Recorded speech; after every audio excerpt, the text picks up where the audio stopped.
Hello बच्चों, क्या हाल चाल है भाई। सब बढ़िया, एकदम बढ़िया ही होना चाहिए बेटा। तो संकल्प भारत आपके लिए लेकर आया है एक संजीवनी बैच। ये बैच किसके लिए है?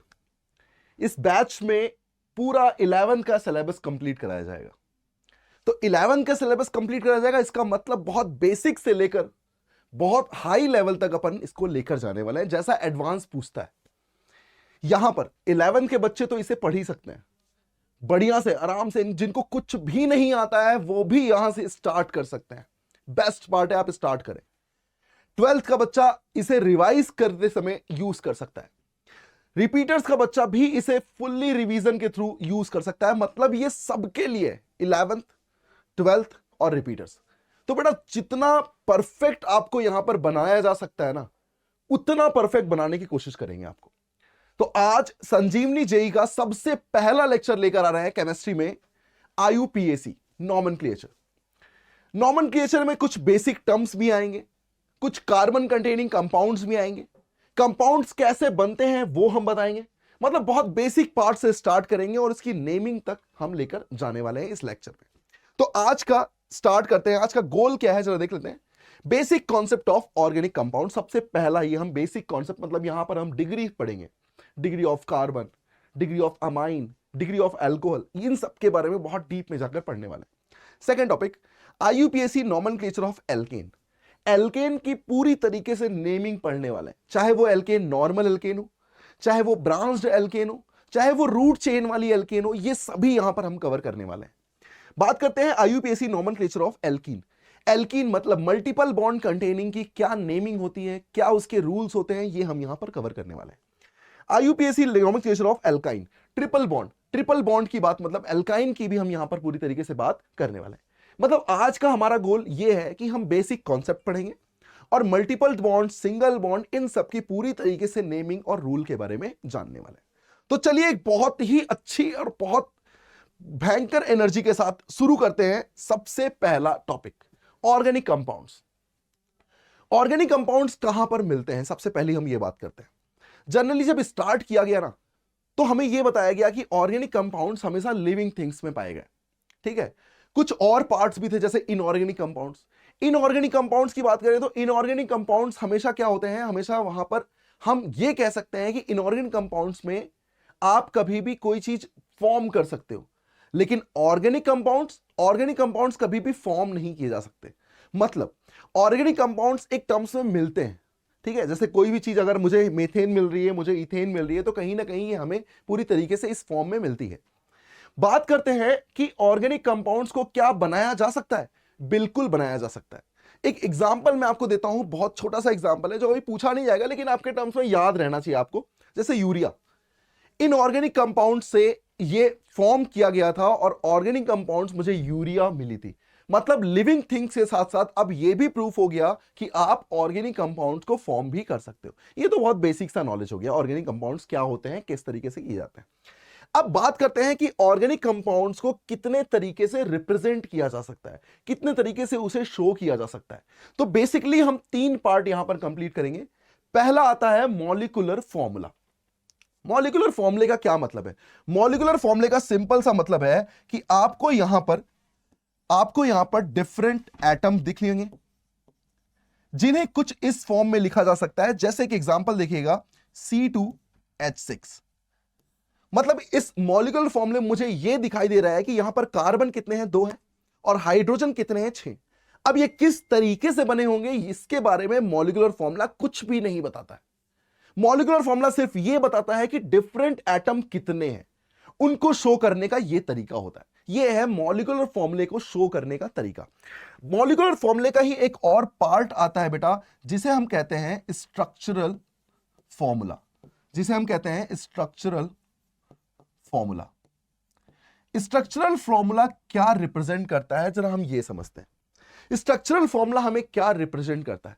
स्ट्रक्चरल फॉर्मूला हमें रिप्रेजेंट ये करता है कि हर कार्बन पे, हर एटम पे क्या क्या चीजें लगी होंगी। ये कौन रिप्रेजेंट करता है? ये स्ट्रक्चरल फॉर्मूला रिप्रेजेंट करता है।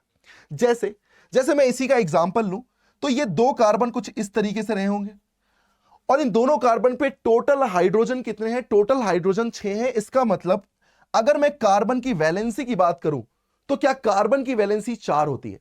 इसका मतलब उसने एक वैलेंसी तो कार्बन के साथ बना रखी है, तो बाकी बची 3 वैलेंसी क्या होंगी? हाइड्रोजन होंगी। बाकी बची 3 वैलेंसी क्या होंगी? हाइड्रोजन होंगी। ठीक उसी तरीके से इस कार्बन की बात करें तो ये कार्बन भी 4 वैलेंसी ही बनाता है, क्योंकि इस कार्बन की कितनी वैलेंसी होती है? 4। मतलब एक बॉन्ड तो उसने कार्बन के साथ बना रखा है, बाकी बची 3 वैलेंसी इसके साथ कहां होंगी? हाइड्रोजन, हाइड्रोजन और हाइड्रोजन। मतलब ये है स्ट्रक्चरल फॉर्मूला। तो आपको यह समझ में आया कि किस तरीके से स्ट्रक्चरल फॉर्मूले को हम यहां पर रिप्रेजेंट कर सकते हैं। स्ट्रक्चरल फॉर्मूला हमें क्या बताता है? स्ट्रक्चरल फॉर्मूला हमें डिफरेंट एटम पे क्या क्या लगे हुए हैं, हमें यह बात यहां पर शो करना, ठीक है, शो करता है। अब बात करते हैं कंडेंस्ड फॉर्मूले की। कंडेंस्ड फॉर्मूला क्या होता है? कंडेंस्ड फॉर्मूले का सिंपल सा मतलब है कि आप इस स्ट्रक्चरल फॉर्मूले को जितना कंडेंस्ड फॉर्म में लिख सकते हो, जितना समेट के लिख सकते हो, उसे हम कहते हैं कंडेंस्ड फॉर्म। जैसे अगर मैं इस कार्बन पे देखूं तो क्या कार्बन पे 3 H लगे हुए हैं? इस 3 H को क्या मैं CH3 लिख सकता हूं? इस 3 H को क्या मैं CH3 लिख सकता हूं? ठीक है भाई। अगर मैं दूसरे कार्बन की बात करूं तो क्या ये दूसरा कार्बन भी 3 H को कंडेन करके रखा है? इसका मतलब क्या इसे भी CH3 लिखा जा सकता है? इसका मतलब कंडेंस फॉर्मूले में हमें हमेशा क्या करना होता है? हमें उस कार्बन के साथ उसकी पूरी वैलेंसी को नंबर के टर्म्स में लिखना होता है। बात समझ में आ गई आपको? ठीक है। अब बात करते हैं बॉन्ड लाइन स्ट्रक्चर की। बॉन्ड लाइन स्ट्रक्चर अपने नाम को डिफाइन कर रहा है, लाइन स्ट्रक्चर। मतलब कहीं ना कहीं यहां पर लाइन रिप्रेजेंट करने वाली है, और ये लाइन जो होती है ना बेटा, ये लाइन हमेशा जिगजैग फॉर्म में होती है। ये हमेशा किस फॉर्म में होती है? जिगजैग फॉर्म में। जिगजैग फॉर्म का क्या मतलब है? जिगजैग फॉर्म का यह मतलब होता है बेटा कि जैसे हमारे पास कोई भी कार्बन की लाइन है तो कुछ इस तरीके से जिगजैग। जिगजैग मतलब ऊपर नीचे, इस तरीके के फॉर्म को हम क्या बोलते हैं? जिगजैग। कार्बन और कार्बन, यहां पर तो एक ही दो ही तो कार्बन है, इसका मतलब ये दो कार्बन किस तरीके से रिप्रेजेंट किए जाएंगे? ये एक लाइन के थ्रू रिप्रेजेंट किया जाएंगे, जिसका मतलब यहां पर भी क्या होगा? कार्बन, और यहां पर भी क्या होगा? कार्बन। ये इसका एक लाइन स्ट्रक्चर फॉर्मेट है। तो अब ध्यान से सुनिएगा, फिर से मैं इन 3 पार्ट को बताने वाला हूं। सबसे पहला हमने ये पार्ट पढ़ा मॉलिक्यूलर फॉर्मूला क्या होता है। तो मॉलिक्यूलर फॉर्मूला हमें डिफरेंट एटम्स, और बात करूं तो यहां मैं लिख सकता हूं नंबर ऑफ डिफरेंट एटम्स को शो करता है। किसको शो करता है? नंबर ऑफ डिफरेंट एटम को शो करता है। कंडेंस फॉर्म स्ट्रक्चरल फॉर्मूले को जितना कंडेंस करके लिखा जा सके उसे किस फॉर्म में कहते हैं? कंडेंस्ड फॉर्म कहते हैं। यहां पर हम कार्बन की वैलेंसी को शो भी करते हैं, हाइड्रोजन को भी हम लिखते हैं। अब बात करते हैं लाइन स्ट्रक्चर की। तो लाइन स्ट्रक्चर में कभी भी हाइड्रोजन शो नहीं होते, कभी भी कार्बन शो नहीं होते। हां, डिफरेंट एटम शो कर सकते हो आप, डिफरेंट एटम आप शो कर सकते हो, उसमें कोई दिक्कत नहीं है। लेकिन कार्बन और हाइड्रोजन कभी भी यहां पर शो नहीं किए जाएंगे। जैसे अब जरा एक एग्जांपल देखिएगा बेटा, यहीं पर मैं एक एग्जांपल लिख रहा हूं। मान लीजिए मेरे पास यहां पर लिखा हुआ है C3H8। मुझे बताइए ये C3H8 किस फॉर्मेट में लिखा हुआ है? मुझे आपका आंसर चाहिए।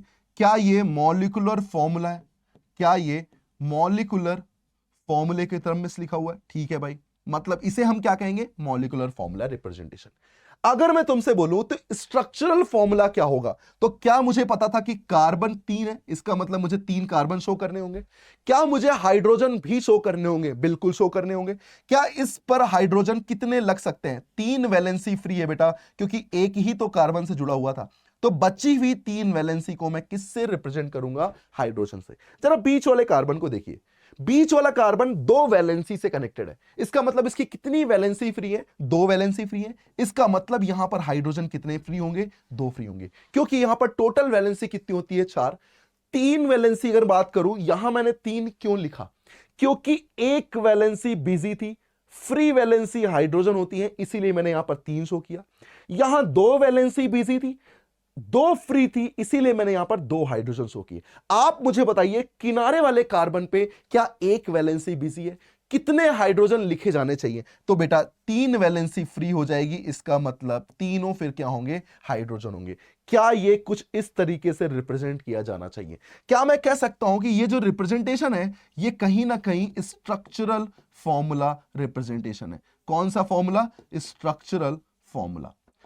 अगर मैं इसे कंडेंस्ड फॉर्मूले की बात करूं कि सर इसे कंडेंस्ड फॉर्म में लिखना है तो कैसे करें, तो क्या मैंने आपको बताया कि कंडेंस्ड फॉर्म क्या होता है।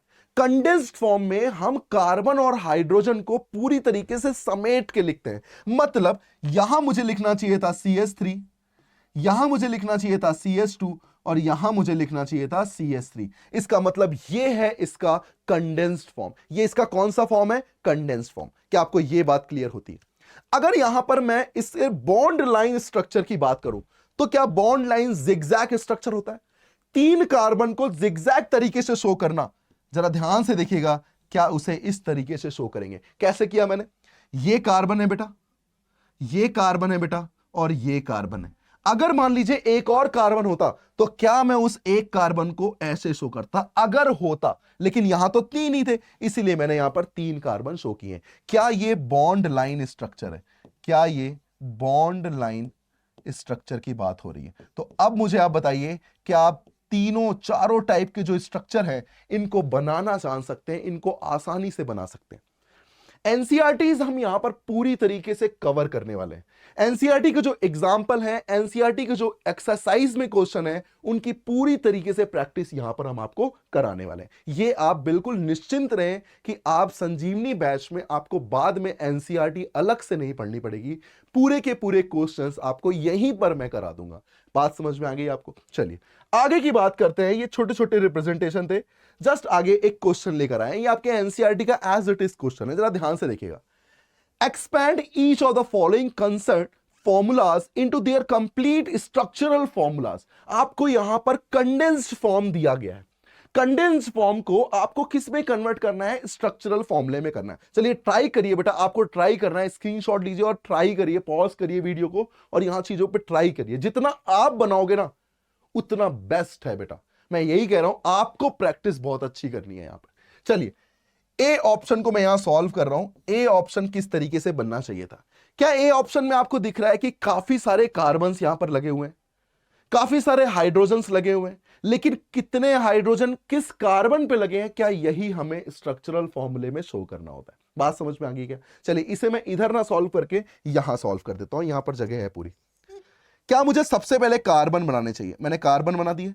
क्या यहां पर कार्बन थे 1 2 3 4 और ये 5? मैं बीच में ऑक्सीजन क्यों नहीं बना रहा हूं बेटा? बीच में ऑक्सीजन इसलिए नहीं बना रहा हूं क्योंकि कार्बन्स कार्बन्स ही हैं, ऑक्सीजन उस कार्बन की वैलेंसी है। और कार्बन की जब ऑक्सीजन वैलेंसी है तो मैं उसे बीच में कैसे लिखूंगा? उसे तो मुझे किसी एक कार्बन पे लगाना होगा ना। तो चलिए, क्या मेरे पास कार्बन है 1 2 3 4 एंड 5, तो क्या मुझे 5 कार्बन बना लेने चाहिए? ठीक है भाई। पहले कार्बन पे हाइड्रोजन कितने हैं? तो आपको दिख रहा है 3 हाइड्रोजन है, तो आपने 3 हाइड्रोजन बना लिए। आप बताइए दूसरे पे कितने हाइड्रोजन है? 2 हाइड्रोजन है, तो आपने 2 हाइड्रोजन बना लिए। जरा तीसरे कार्बन पे आप ऑक्सीजन को कनेक्ट करना चाहते हैं।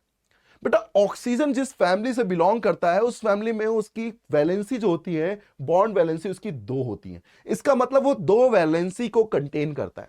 अच्छा मुझे बताओ, कार्बन अपनी पहले से 2 वैलेंसी में बिजी है, इसकी 2 ही तो वैलेंसी फ्री है। और जब 2 ही वैलेंसी फ्री है तो क्या वो ऑक्सीजन के साथ ही दोनों वैलेंसी लगी होनी चाहिए? यही तो वैलेंसी फैक्टर हमें सिखाता है। आगे बचा कार्बन। कार्बन पे कितने हाइड्रोजन आने चाहिए? तो यहां पर 2 हाइड्रोजन आने चाहिए, तो कुछ इस तरीके से मैंने 2 हाइड्रोजन बना दिए। यहां कितने आने चाहिए थे? 3 हाइड्रोजन आने चाहिए थे, तो मैंने यहां पर 3 हाइड्रोजन बना दिए। क्या आपको यह पहला एग्जाम्पल पूरी तरीके से समझ में आ गया? जरा देखिएगा, अब मैं बी स्ट्रक्चर को सॉल्व करने वाला हूं। बी कैसे बनेगा? क्या बी में भी मुझे कार्बन्स कार्बन्स दिख रहे हैं?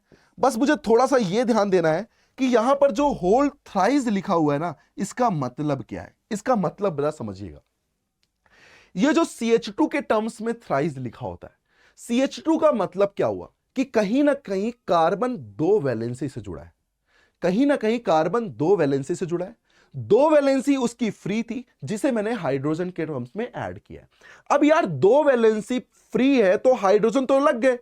ये होल थ्राइस का मतलब है कि CH2 CH2 CH2 लाइन से लगे होंगे। CH2 CH2 CH2 लाइन से लगे होंगे। कहने का मतलब, अगर मैं इस कार्बन की बात करूं तो कार्बन होगा, बगल में कार्बन है, डबल बॉन्ड है, फिर कार्बन है और 3 CH2 मतलब 1 2 3 और लास्ट में क्या है, CH3 है। क्या यही तो फॉर्मेट है?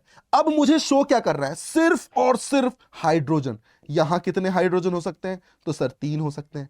यहां कितने हो सकते हैं, सर यहां 3 वैलेंसी तो बिजी है, एक ही बच रही है, तो वो एक ही तो हाइड्रोजन होगी, इसीलिए यहां पर देखिए H लिखा हुआ है।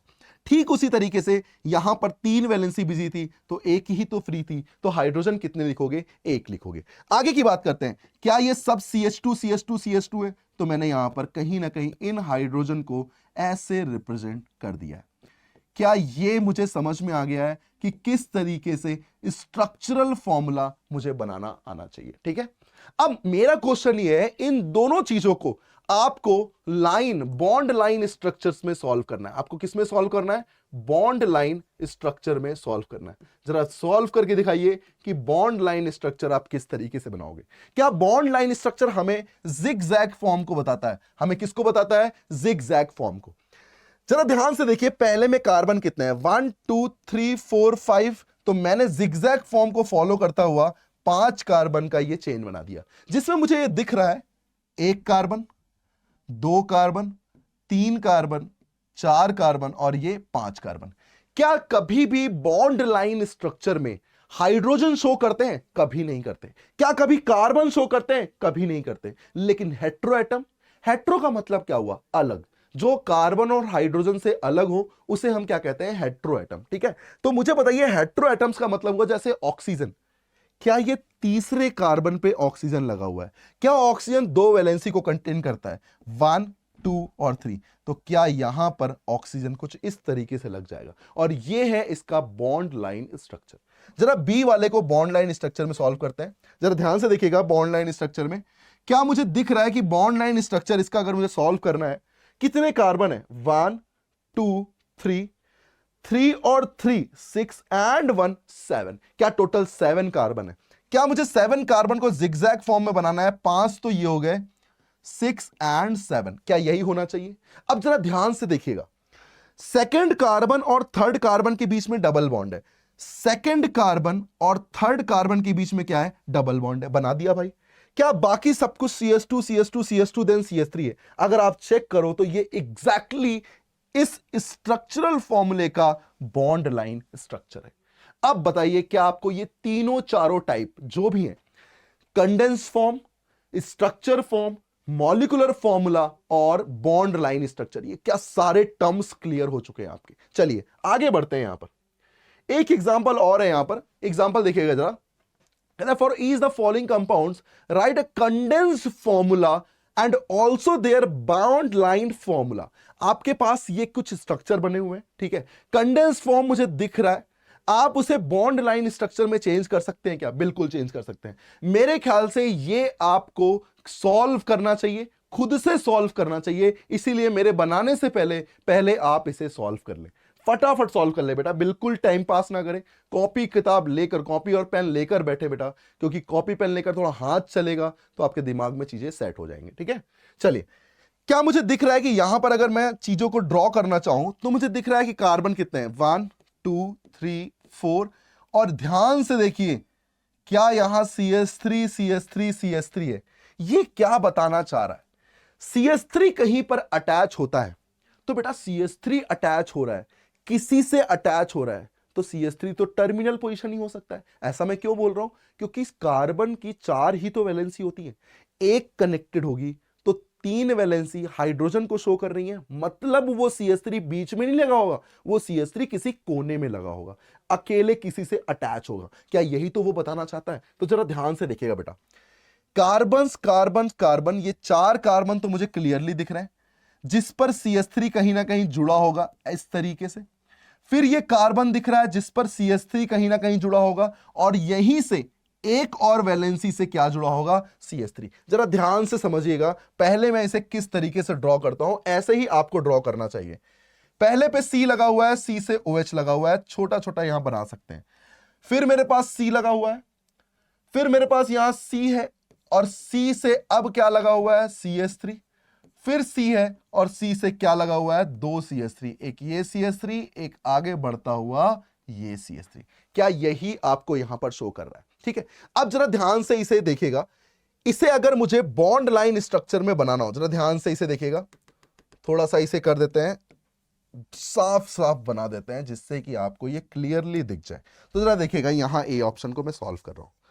क्या है, मुझे दिख रहा है कार्बन है, कार्बन पे OH लगा हुआ है, फिर ये कहीं ना कहीं 2 3 तीसरे कार्बन पे 1 2 तीसरे कार्बन पे CH3 लगा हुआ है। फिर हम आगे बढ़े तो इस कार्बन पे कितने CH3 है, एक तो ये लगा हुआ है और एक ये लगा हुआ है, इसका मतलब एक ये CH3 है और एक ये CH3। अब जरा इसे आप बॉन्ड लाइन स्ट्रक्चर में सोच के देखिए। ये तो मैंने इसका एक ओपन फॉर्मेट बनाया जिससे कि आप इसे पहचान सको, ठीक है। अब जरा ध्यान से देखना, 1 2 3 4 5 6 जो एक स्ट्रेट चेन दिख रही है आपको, 6 कार्बन, मतलब मुझे जिगजैग फॉर्म में 6 कार्बन बनाने चाहिए। जरा कार्बन नंबर 1 पे क्या लगा हुआ है, OH लगा हुआ है, तो मैंने OH लगा दिया। कार्बन नंबर 4 पे क्या लगा हुआ है, CH3। कार्बन नंबर 5 पे क्या लगा हुआ है, CH3। 1 2 3 4 एंड 5, मतलब 4 पे भी CH3 है और 5 पे भी क्या है, CH3 है। ये है इसका बॉन्ड लाइन स्ट्रक्चर फॉर्मेट, मतलब किस तरीके से आप इसे बॉन्ड लाइन में चेंज करते हैं, ये इसका फॉर्मेट है। बहुत बेसिक से, बहुत बेसिक सा है बेटा, बहुत बेसिक सा, ठीक है। अब देखेगा यहां पर, यहां की बात करूं मैं, तो मुझे एक बात यहां दिखती है कि अगर मैं इसे बॉन्ड लाइन में बनाऊं, तो जरा ध्यान से देखिएगा, बॉन्ड लाइन में बनाने पर क्या बी ऑप्शन को आप सॉल्व कर सकते हैं? मेरे ख्याल से कॉन्फिडेंटली हैं, बिल्कुल सॉल्व कर सकते हैं। आपको नाइट्रोजन शो करना है, आपको हेटेरोएटम ऑक्सीजन शो करना है, बाकी ना तो आपको कार्बन शो करना है और ना ही आपको हाइड्रोजन शो करना है, और यही इसका क्या हो जाएगा, बॉन्ड लाइन स्ट्रक्चर हो जाएगा। तो ये आपके लिए एक होमवर्क है जो आप सॉल्व करेंगे, ठीक है। चलिए अब आगे बढ़ते हैं। अब आते हैं डिग्री ऑफ कार्बन में। अब थोड़ा और नॉलेज को बढ़ाते हैं कि कार्बन हमें क्या क्या चीजें बताता है। देखिए, कार्बन की डिग्री मतलब कोई पढ़ाई नहीं पूछी जा रही है कि कौन सी डिग्री से लेके आया है, नहीं। कार्बन की डिग्री क्या शो करती है, जरा ध्यान से सुनिएगा।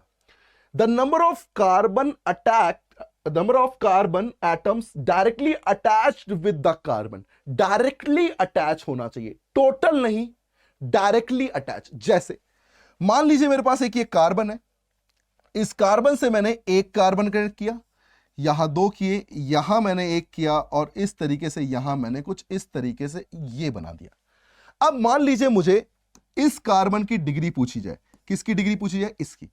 जरा ये जो मैंने सर्किल किया है जिस कार्बन को, आप उस कार्बन को ध्यान से देखें तो आपको दिख रहा होगा कि ये कार्बन सिर्फ और सिर्फ एक कार्बन से कनेक्टेड है, सिर्फ और सिर्फ एक कार्बन से कनेक्टेड है। The number of carbon atoms directly attached with the carbon, the number of carbon atoms directly attach with the carbon atoms, मतलब आपको सिर्फ और सिर्फ डायरेक्ट कनेक्टेड कार्बन को काउंट करना है और उसकी डिग्री को लिख देना है। बताओ मुझे कितने कार्बन से ये कनेक्टेड है, एक कार्बन से, मतलब इसकी डिग्री कितनी होगी, 1 डिग्री होगी। इसी को हम प्राइमरी भी बोलते हैं, इसी को हम क्या बोलते हैं, प्राइमरी कार्बन भी बोलते हैं। ठीक उसी तरीके से जरा मुझे इस कार्बन के बारे में बताइएगा, इस कार्बन के बारे में। क्या मुझे येलो कलर का जो मैंने शो किया है, इस कार्बन को अगर आप देखें तो क्या इससे डायरेक्टली अटैच, एक तो ये कार्बन है और एक ये कार्बन है। इसका मतलब क्या, इस कार्बन से 2 कार्बन डायरेक्टली अटैच, और जब 2 कार्बन डायरेक्टली अटैच है तो क्या इसकी डिग्री 2 डिग्री होगी। इसी को हम कहते हैं सेकेंडरी कार्बन भी बोलते हैं। क्या बोलते हैं इसको हम, सेकेंडरी कार्बन भी बोल देते हैं। अब आप मुझे बताइएगा, जहां मैं स्टार कर रहा हूं, ये स्टार कंटेनिंग जो कार्बन है, इसकी डिग्री कितनी होगी। क्या मुझे दिख रहा है, 1 कार्बन, 2 कार्बन एंड 3 कार्बन, इसका मतलब 3 कार्बन से ये डायरेक्टली अटैच्ड है, और जब 3 कार्बन से डायरेक्टली अटैच है तो इसकी डिग्री कितनी होगी बेटा, इसकी डिग्री 3 डिग्री होगी। जरा इस कार्बन के बारे में बात करें, क्या ये कार्बन सिर्फ एक कार्बन से कनेक्टेड है, इसका मतलब इसकी डिग्री कितनी होगी, 1 डिग्री कार्बन। यहां ध्यान दें, इस कार्बन की डिग्री, क्या ये इससे कनेक्टेड है और इससे कनेक्टेड है, इसका मतलब 2 डिग्री हो गया। ठीक उसी तरीके से यहां पर मुझे बताइए, क्या ये 1 डिग्री कार्बन है। अब आप मुझे बताएं, क्या आपको डिग्री ऑफ कार्बन में कोई भी दिक्कत होगी क्या। बिल्कुल समझ में आ गया आपको डिग्री ऑफ कार्बन क्या होते हैं। एक एग्जाम्पल देखिए, ये मैंने एक एग्जाम्पल ड्रॉ किया है, आपको मुझे यह बताना है total number of 1 degree carbon, total number of 2 degree carbon and total number of 3 degree carbon. जरा काउंट करिए और मुझे काउंट करके बताइए कि यहां पर कितने 1 डिग्री कार्बन है, कितने 2 डिग्री है, कितने 3 डिग्री है।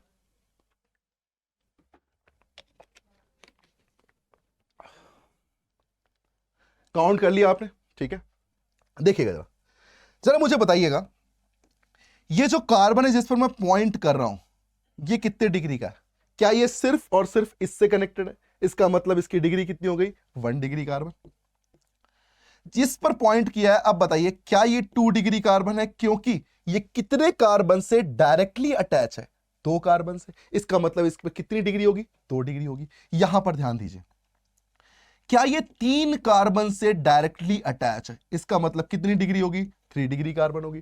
ठीक उसी तरीके से इसकी डिग्री कितनी होगी? 1 डिग्री कार्बन। यहां ध्यान दीजिए, 1 2 3 3 डिग्री कार्बन। यहां ध्यान दीजिएगा, सिर्फ और सिर्फ एक कार्बन से कनेक्टेड है, इसका मतलब इसकी डिग्री कितनी होगी? 1 डिग्री कार्बन। ठीक उसी तरीके से इस टर्मिनल कार्बन को ध्यान से देखें आप, तो ये कितने कार्बन से जुड़ा है?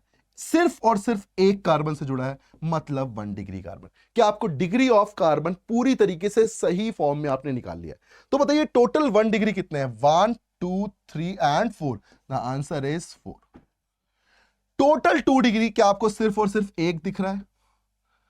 टोटल 3 डिग्री क्या आपको सिर्फ और सिर्फ 2 दिख रहे हैं? इसका मतलब मुझे 1 डिग्री 2 डिग्री 3 डिग्री ये काउंट करना आ चुका है। क्या ये पूरी तरीके से आपको समझ में आ गया? अच्छा बताइएगा 4 डिग्री कार्बन क्या होगा?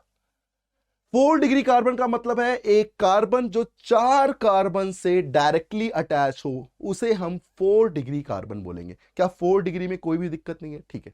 क्या किसी कार्बन की डिग्री 5 हो सकती है क्या? क्या किसी कार्बन की डिग्री 5 हो सकती है क्या? नहीं हो सकती। बेटा जब कार्बन की वैलेंसी 4 है तो वो मैक्सिमम कितने बॉन्ड बना सकता है? 4। इसका मतलब मैक्सिमम उसकी वैलेंसी कितनी हो सकती है? 4। तो उसकी मैक्सिमम डिग्री भी कितनी हो सकती है? 4 डिग्री। 5 डिग्री कार्बन कभी भी फॉर्म नहीं किया जा सकता। इसमें एक इंपॉर्टेंट बात आती है, इसे हम बोलते हैं सुपर 1 डिग्री। इसे हम बोलते हैं सुपर 1 डिग्री कार्बन। जरा देखिएगा ये सुपर 1 डिग्री कार्बन क्या है? सुपर 1 डिग्री का मतलब सिंपल सी बात है, कार्बन डायरेक्टली अटैच्ड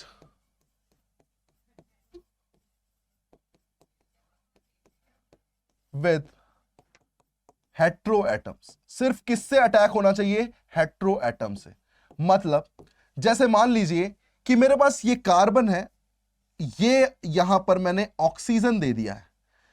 अब जब मैं इस कार्बन की डिग्री पूछूंगा तो बेटा इसे मैं 1 डिग्री कार्बन कभी नहीं बोलूंगा। ये 1 डिग्री कार्बन नहीं है बेटा।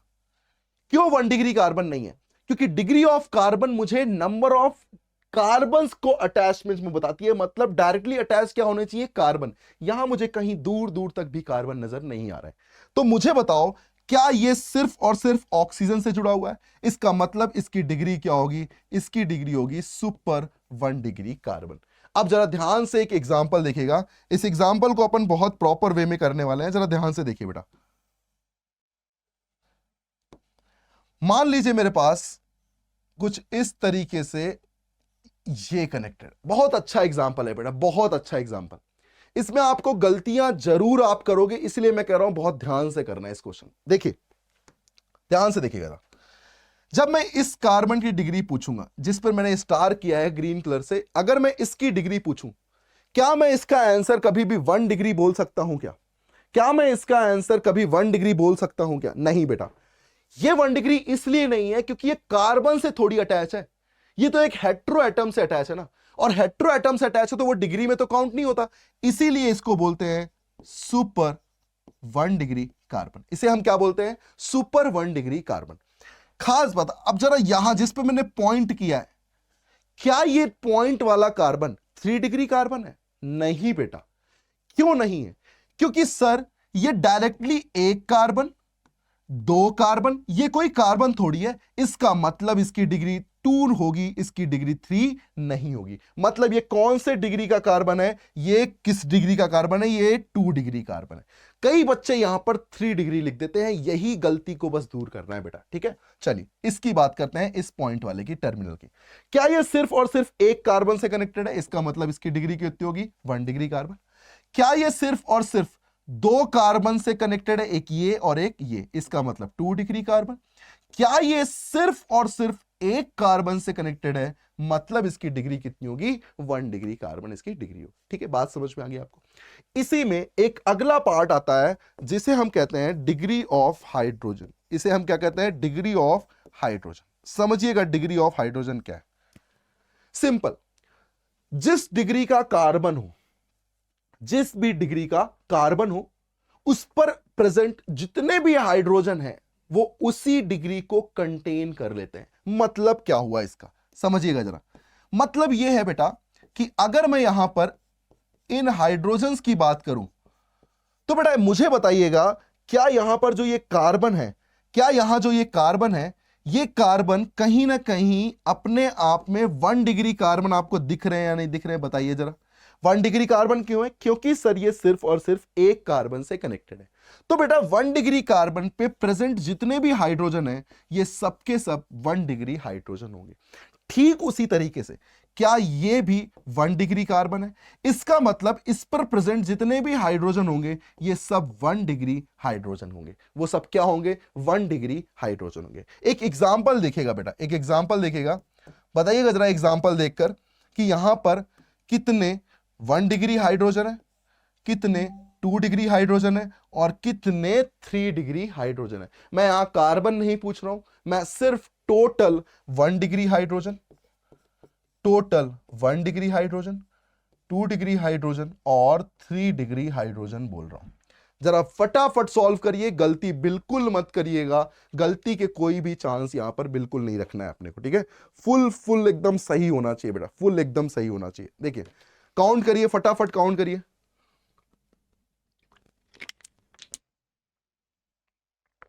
देखिएगा आपको दिख रहा होगा यहां पर जो कार्बन्स लगे हुए हैं, क्या ये कार्बन 1 डिग्री कार्बन है, क्या ये कार्बन 2 डिग्री कार्बन है, क्या ये कार्बन 2 डिग्री कार्बन है, ये भी क्या है 2 डिग्री है, और यहां की बात करूं तो ये क्या है 1 डिग्री कार्बन है।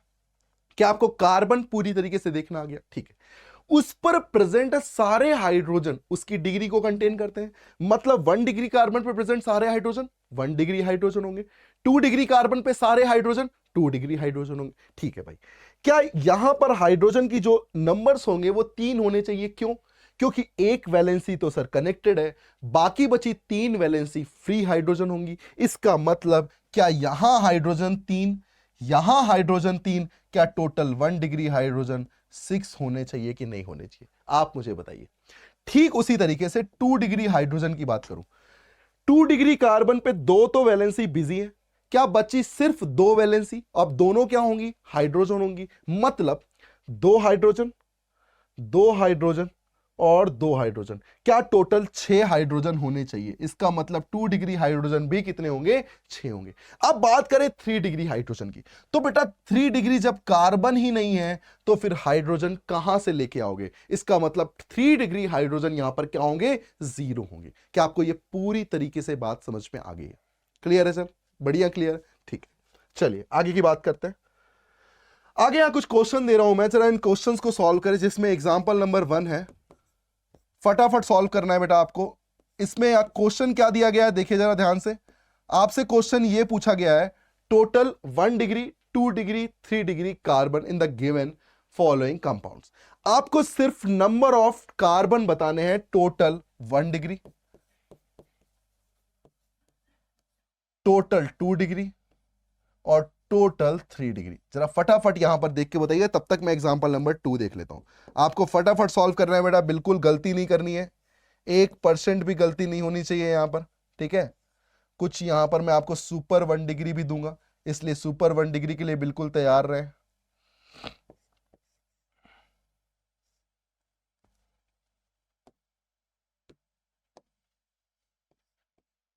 टोटल,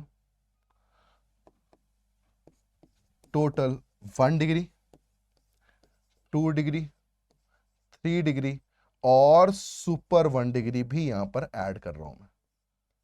हाइड्रोजन देखने में कोई दिक्कत नहीं, क्योंकि उस पर प्रेजेंट सारे हाइड्रोजन क्या होंगे, उसकी डिग्री को कंटेन कर लेते हैं। ये 2 क्वेश्चन आपको बिल्कुल सही सॉल्व करने हैं, 1% भी गलती नहीं होनी चाहिए बेटा। चलिए पहले एग्जांपल की बात करें। जरा पहले एग्जांपल में मुझे बताइएगा, क्या ये कार्बन 1 डिग्री कार्बन देखा? क्या आपको सबसे नीचे वाला ये भी आपको 1 डिग्री दिख रहा है? क्यों? क्योंकि ये सिर्फ एक कार्बन से कनेक्टेड है। क्या ये कार्बन कहीं ना कहीं अपने आप में 3 डिग्री कार्बन आपको दिख रहा है, नहीं दिख रहा है? बताइए जरा।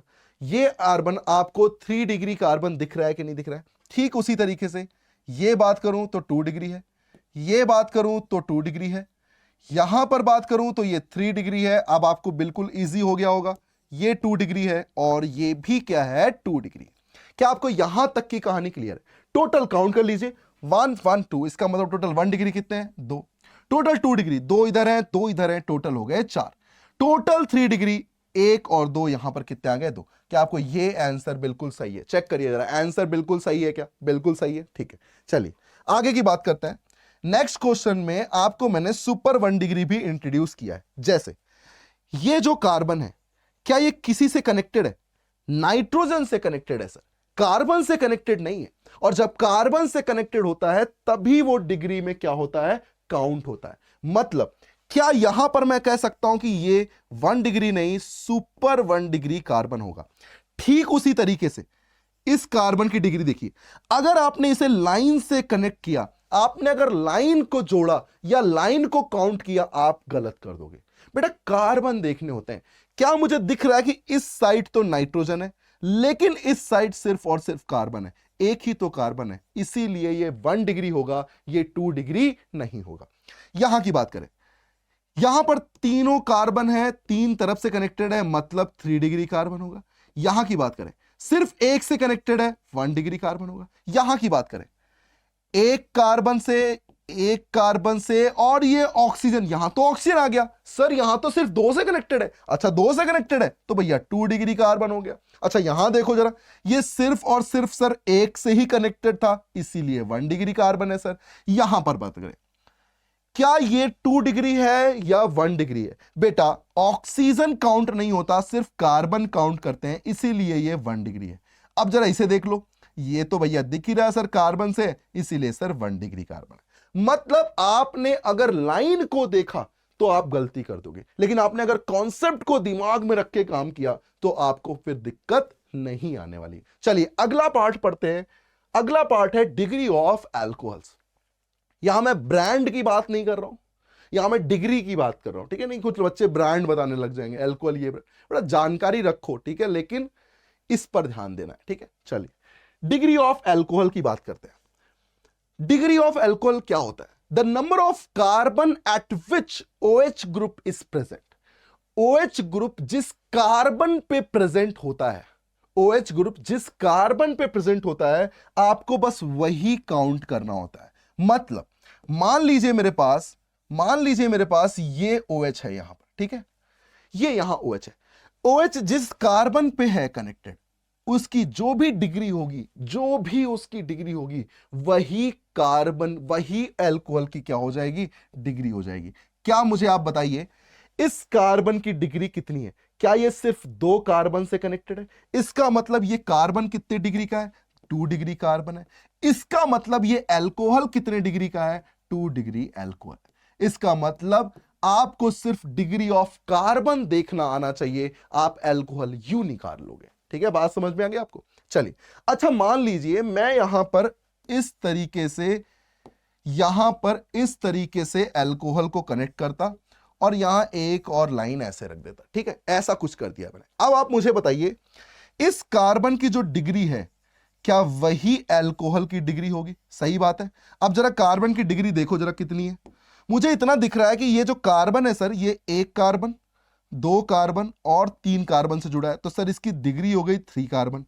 इसका मतलब सर इसकी डिग्री जब 3 डिग्री है तो इसकी OH की डिग्री भी कितनी हो गई, 3 डिग्री अल्कोहल। 3 degree alcohol. बात समझ में आ गई क्या आपको? क्लियर बात समझ में आ गई? चलिए आगे की बात करते हैं। मान लीजिए मेरे पास यहां पर OH कनेक्ट होता, अब आप बताइए मुझे ये कितने डिग्री का अल्कोहल होता? क्या सर इस OH पर जो कनेक्टेड कार्बन है इसकी जो भी डिग्री होगी OH उसकी डिग्री को क्या कर लेता है? कंटेन कर लेता है। मतलब ये जो कार्बन है ये सिर्फ और सिर्फ एक कार्बन से कनेक्टेड है। इसका मतलब सर ये 1 डिग्री कार्बन है। इसका मतलब सर ये जो अल्कोहल है ना ये भी 1 डिग्री अल्कोहल है। अब आप बताइए क्या आपको ये अल्कोहल की डिग्री पूरी तरीके से समझ में आ गई? इसमें एक इंपॉर्टेंट पॉइंट ध्यान रखना आप हमेशा। एक इंपॉर्टेंट पॉइंट ये है कि बेंजीन आप सबको पता होगा, साइक्लोहेक्सेन पे ये 3 बॉन्ड लगातार लगते हैं, इसे बेंजीन बोलते हैं। बेंजीन से डायरेक्ट कनेक्टेड OH ये कभी भी बेटा अल्कोहल नहीं होता, ये अल्कोहल नहीं होता। इस पूरे कंपाउंड को हम बोलते हैं phenol, and phenol is not a alcohol. Phenol is not a alcohol. ये आपको ध्यान रखना है कि फिनॉल कभी भी अल्कोहल नहीं होता है। फिनॉल कभी भी अल्कोहल नहीं होता है। अब मान लीजिए सर किसी ने पूछ लिया कि सर इसमें बताइए अल्कोहल की डिग्री कितनी है। अगर आपने गलती से भी इसे 1 डिग्री अल्कोहल बोला तो बेटा ये पूरी तरीके से क्या हो जाएगा? गलत हो जाएगा। क्यों? जब ये अल्कोहल है ही नहीं तो मैं क्यों डिग्री की बात कर रहा हूं? ऐसा क्यों है बेटा? जो अल्कोहल फंक्शनल ग्रुप होता है ना, फंक्शनल ग्रुप का मतलब है कि उसके फंक्शन कहीं ना कहीं अलग हो, तो डिफरेंट फंक्शनल ग्रुप होगा। अच्छा, डिफरेंट फंक्शन को कैसे पहचाना सर आपने? तो सर कुछ केमिकल्स रिएक्शंस होती हैं, जो केमिकल्स रिएक्शन अल्कोहल तो देता है लेकिन फिनॉल नहीं देता है। और जब फिनॉल नहीं देता है तो फिर फिनॉल अल्कोहल कैसे हो गया? क्योंकि सेम फंक्शनल ग्रुप तो सेम रिएक्शन देने चाहिए, different functional group different reaction देने चाहिए, और फिनॉल अल्कोहल जैसी रिएक्शन नहीं देता है, इसीलिए फिनॉल और अल्कोहल अलग अलग होते हैं। बात समझ में आ गई? बेंजीन से डायरेक्ट कनेक्टेड OH है तो वो अल्कोहल नहीं, वो फिनॉल होगा। अब आप जरा मुझे एक एग्जांपल बताइएगा जरा। जैसे मैं यहां बेंजीन लूं लेकिन मैंने यहां पर कार्बन के साथ OH लगा दिया। बेटा अब ये कोई फिनॉल थोड़ी है, बेंजीन से डायरेक्ट थोड़ी लगा हुआ है। इसका मतलब सर इसकी डिग्री क्या मैं अल्कोहल में लिख सकता हूं? बिल्कुल लिख सकता हूं। और इसकी डिग्री कितनी होगी? 1 डिग्री अल्कोहल। क्यों? क्योंकि सर ये कौन सा कार्बन है? 1 डिग्री कार्बन है, और 1 डिग्री कार्बन से कनेक्टेड OH भी क्या होगा? 1 डिग्री अल्कोहल होगा। मेरे ख्याल से आपको अल्कोहल की बेसिक नॉलेज पूरी तरीके से हो गई। चलिए आगे बढ़ते हैं। आपसे क्वेश्चन पूछता हूं जहां आपको बताना है कि बताइएगा कि डिग्री ऑफ अल्कोहल है कितनी। ठीक है, जरा ध्यान से बताइएगा। अगर कोई अल्कोहल नहीं भी है तो आप ध्यान से उसे देख के बताइएगा कि सर ये अल्कोहल नहीं है। ये रहा आपका क्वेश्चन, जरा जल्दी से फाइंड करिए और बताइए कि 1 डिग्री, 2 डिग्री और 3 डिग्री अल्कोहल क्या आपको दिख रहे हैं इसमें या नहीं दिख रहे हैं? जरा आराम से चीजों को सॉल्व करिए, गलती बिल्कुल मत करिएगा। बेसिक चीजें, गलती होनी भी नहीं चाहिए। सबसे पहले बात करते हैं इसकी। क्या ये जो जिस कार्बन पे प्रेजेंट है वो 2 डिग्री कार्बन है? तो फिर ये अल्कोहल भी क्या हो गया? 2 डिग्री अल्कोहल हो गया। ठीक है, बात समझ में आ गई? चलिए यहां पर देखिए, क्या ये जो अल्कोहल है ये इस कार्बन पे प्रेजेंट है? और जब ये इस कार्बन पे प्रेजेंट है मतलब ये कार्बन कौन से डिग्री का है? 3 डिग्री का है। और जब 3 डिग्री का है तो अल्कोहल भी कौन से डिग्री का होगा? 3 डिग्री अल्कोहल होगा। ठीक उसी तरीके से यहां देखिएगा, क्या ये 1 डिग्री कार्बन से कनेक्टेड है? तो फिर ये कौन से डिग्री का अल्कोहल होगा? 1 डिग्री अल्कोहल होगा। यहां ध्यान दीजिए, अरे ये तो बेंजीन से कनेक्टेड है। अरे जब बेंजीन से कनेक्टेड है सर तो ये पूरा का पूरा क्या हो गया? ये पूरा का पूरा फिनॉल हो गया, ये अल्कोहल नहीं होगा। अच्छा, यहां की बात करें तो सर ये तो बेंजीन से कनेक्टेड नहीं है, और जब ये बेंजीन से कनेक्टेड नहीं है तो फिर बेटा जब ये बेंजीन से कनेक्टेड नहीं है तब तो ये अल्कोहल है, और जब ये अल्कोहल है तो इसकी डिग्री क्या होगी? इसकी डिग्री वो डिग्री होगी जो इसके कार्बन की डिग्री होगी। क्या ये कार्बन 2 डिग्री का है? इसका मतलब अल्कोहल कितने डिग्री का होगा? अल्कोहल 2 डिग्री अल्कोहल होगा। अब आपको ये अल्कोहल से रिलेटेड क्वेश्चन पूरी तरीके से समझ में आ गए होंगे। चलिए आगे की बात करते हैं। नेक्स्ट अपना आता है डिग्री ऑफ अमाइंस। अमाइंस मतलब कहीं ना कहीं ये किसकी बात कर रहा है? ये कहीं ना कहीं RNH2 की बात कर रहा है, अमाइन की बात कर रहा है। किसकी बात कर रहा है? ये अमाइन की बात कर रहा है। ठीक है, अब जरा एक बात बताइएगा मुझे, जैसे मैं आपको बोलूं कि मेरे पास मान लीजिए एक नाइट्रोजन एटम है, ठीक। नाइट्रोजन की वैलेंसी कितनी होती है? 3 तो इसके बॉन्ड पेयर होते हैं, 3 तो इसके क्या होते हैं? बॉन्ड पेयर होते हैं, और एक क्या होता है? लोन पेयर होता है। एक क्या होता है? लोन पेयर होता है। क्या यही इसकी बेसिक नॉलेज है? ठीक है भाई, इसका मतलब कहीं ना कहीं नाइट्रोजन के पास एक लोन पेयर है और 3 क्या है? बॉन्ड पेयर है। यही तो नाइट्रोजन के बेसिक नॉलेज की बात अगर की जाए तो यही तो होती है। ठीक है भाई, कहता है कि डिग्री ऑफ अमाइन क्या है? The total number of carbon which is directly attach with nitrogen. Directly attach होने चाहिए। यहां एल्कोहल जैसा नहीं है, यहां अमाइन की बात की जा रही है, और अमाइन का जो बेसिक नॉलेज है वो हमें यह बताता है कि नाइट्रोजन का जो डिग्री है वो बिल्कुल कार्बन जैसा देखा जाएगा। मतलब अगर मान लीजिए मेरे पास यहां पर CH2 CH3 ऐसे जोड़ लिया और यहां पर मैंने CH3 जोड़ लिया, तो बेटा इसने यह बोला है कि नाइट्रोजन से कितने कार्बन डायरेक्टली अटैच है, टोटल नहीं, डायरेक्टली। जैसे आप कार्बन में देखते थे, तो आप मुझे बताओ क्या यहां पर एक कार्बन ये कनेक्टेड है, एक कार्बन ये कनेक्टेड है, तो बताइए क्या इसकी डिग्री 2 डिग्री अमाइन होगी या नहीं होगी? सही बात है। तो अगर मैं बेसिक की बात करूं तो N के साथ अगर एक R कंटेनिंग है, R का मतलब कार्बन कंटेनिंग, तो ये कितने डिग्री का अमाइन हो गया? 1 डिग्री अमाइन। N के साथ 2 R कनेक्टेड हो इस तरीके से, तो डायरेक्टली कितने कार्बन हो गए? एक ये कार्बन हो गया, एक ये। R क्या है? R एक कार्बन कंटेनिंग ग्रुप है जिसे हम रिप्रेजेंट करते हैं R से, जिसे हम एल्काइल बोलते हैं। ठीक है, तो बताओ ये कितने डिग्री का हो गया? 2 डिग्री अमाइन हो गया। ठीक है भाई, अगर मैं यहीं पर नाइट्रोजन से 3 R को कनेक्ट करता, तो बताओ जब 3 R कनेक्ट होंगे तो क्या ये 3 डिग्री अमाइन होगा या नहीं होगा? अब बताइए आप कि आपको यह समझ में आ गया कि 1 डिग्री अमाइन, 2 डिग्री अमाइन और 3 डिग्री अमाइन कैसे देखते हैं। जरा एग्जांपल देखिएगा, जरा ध्यान से बेटा एग्जांपल को देखिएगा।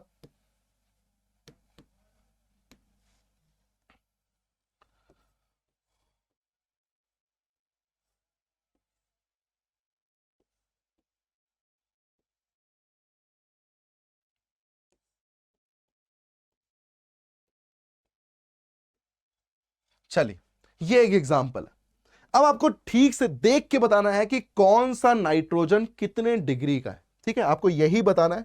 जरा ध्यान से देखिएगा, इस नाइट्रोजन से कितने कार्बन डायरेक्टली अटैच है? सिर्फ और सिर्फ एक। इसका मतलब ये कितने डिग्री का अमाइन हो गया? 1 डिग्री अमाइन हो गया। यहां की बात करूं तो क्या यहां पर एक कार्बन, 2 कार्बन और ये 3 कार्बन, इसका मतलब ये कितनी डिग्री का अमाइन हो गया? 3 डिग्री अमाइन हो गया। अगर मैं यहां की बात करूं तो बताओ ये कितने कार्बन से डायरेक्टली अटैच है? That is 2। इसका मतलब ये कितने डिग्री का अमाइन हो गया? 2 डिग्री अमाइन हो गया। अब बताइए क्या आपको ये अमाइन की डिग्री समझ में आ गई? आपको कोई दिक्कत नहीं। अच्छा, यहां पर क्या होता है जब बेंजीन डेरिवेटिव की बात आती है ना, तो बेंजीन डेरिवेटिव में इसमें कोई दिक्कत नहीं है। यहां आप बोल सकते हो कि ये क्या है? ये एक 1 डिग्री अमाइन है। यहां एल्कोहल जैसा नहीं है, यहां एल्कोहल जैसा बिल्कुल नहीं है, यहां आप इसे 1 डिग्री अमाइन बोल सकते हो। ठीक है, चलिए एक एग्जांपल के तौर पे आपको बताना है कि 1 degree amine, 2 degree amine, 3 degree amine पहचानना है बेटा आपको। ठीक है, पहचान के बताइएगा कि किस तरीके से अमाइन की डिग्री आप लिखोगे। ध्यान से करिएगा, गलती बिल्कुल नहीं करिएगा।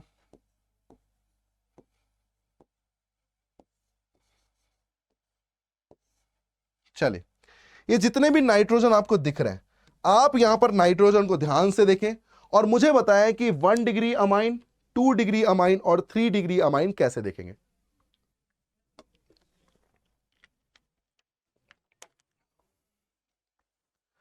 चलिए, क्या आपको दिख रहा है इसकी? क्या ये सिर्फ और सिर्फ 3 कार्बन से डायरेक्टली अटैच है? डायरेक्टली अटैच वर्ड को ध्यान रखें आप, that is called 3 degree amine. यहां की बात करें, सिर्फ और सिर्फ एक कार्बन से कनेक्टेड है, 1 डिग्री अमाइन। एक carbon, 2 carbon, 3 carbon, it means 3 degree amine. एक कार्बन, 2 कार्बन, क्या होना चाहिए? सेकेंडरी, मतलब 2 डिग्री अमाइन।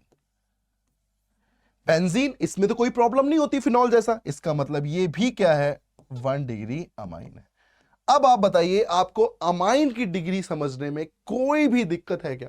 तो आपने कार्बन की डिग्री देख ली, आपने अल्कोहल की डिग्री देख ली, आपने हाइड्रोजन की डिग्री देख ली, और आपने नाइट्रोजन मतलब अमाइन की डिग्री देख ली। ये इसके बेसिक नॉलेज है बेटा, बेसिक टर्म्स हैं जो हमें थोड़े ध्यान रखने होते हैं। ठीक है, बात समझ में आ गई आपको? तो डिग्री ऑफ अमाइंस अपन ने पूरी तरीके से कंप्लीट कर लिया। नेक्स्ट अपना पार्ट जो आता है वो आता है degree of unsaturation. Degree of unsaturation क्या है? सबसे पहले हम इसके 2-3 नाम समझते हैं। इसका एक और नाम होता है जिसे हम बोलते हैं डबल बॉन्ड इक्विवेलेंट। इसे हम क्या बोलते हैं? Double bond equivalent. इसे कहीं ना कहीं डिग्री ऑफ इंडेक्स भी बोला जाता है, ठीक है, लेकिन वो इतना फेमस नाम नहीं है। आप ये 2 नाम याद रखें, degree of unsaturation short form मतलब DU। डिग्री ऑफ अनसैचुरेशन का दूसरा नाम है डबल बॉन्ड इक्विवेलेंट, इसका मतलब double bond equivalent, DBE value बोलते हैं। क्या बोलते हैं? DBE value. अब ये क्या है एक्चुअल में, ये कहां से क्या पूछा जा रहा है, जरा उसको ध्यान से समझिएगा।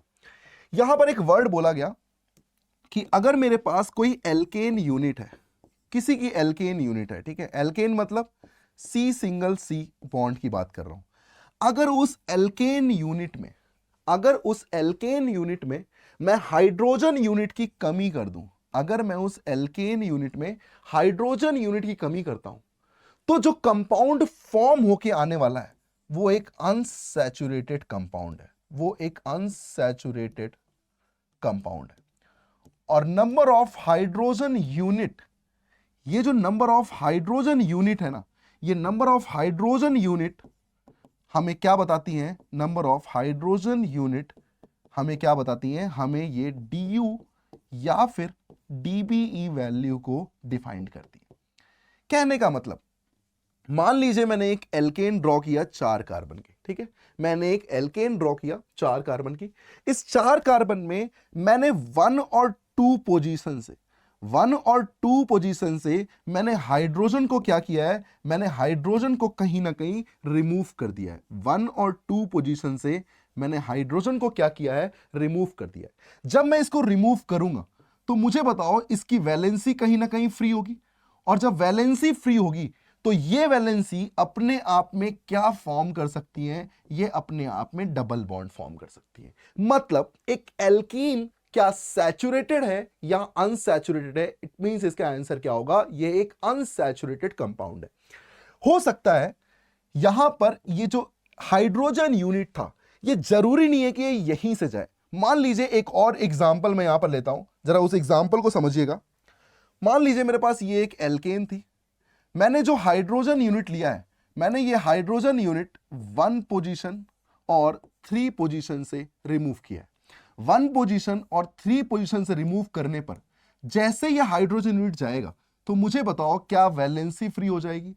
और फ्री वैलेंसी जब बॉन्ड फॉर्म करेंगी, फ्री वैलेंसी जब बॉन्ड फॉर्म करेंगी तो क्या ये एक साइक्लिक स्ट्रक्चर फॉर्म करने वाली है? ये क्या फॉर्म करने वाली है? एक साइक्लिक स्ट्रक्चर फॉर्म करने वाली है। मतलब साइक्लिक कंपाउंड, मतलब अगर मैं बात करूं साइक्लिक कंपाउंड क्या सैचुरेटेड है या अनसैचुरेटेड है? साइक्लिक कंपाउंड अनसैचुरेटेड कंपाउंड है। क्या आपको ये अनसैचुरेशन का मतलब समझ में आ गया है? अच्छा एक बात बताइए, क्या जरूरी है कि ये डबल बॉन्ड ही हो सकता है हाइड्रोजन यूनिट यहां से तो रिमूव हुए ही हैं, हो सकता है बचा हुआ एक और ये हाइड्रोजन यूनिट यहां से रिमूव हो जाए। तो क्या जब यहां पर 2 यूनिट ऑफ हाइड्रोजन रिमूव होंगे तो एक बनाएगा एक डबल बॉन्ड और दूसरा बनाएगा दूसरा डबल बॉन्ड? क्या बात क्लियर है? मतलब क्या ये एक अल्काइन फॉर्म कर रहा है?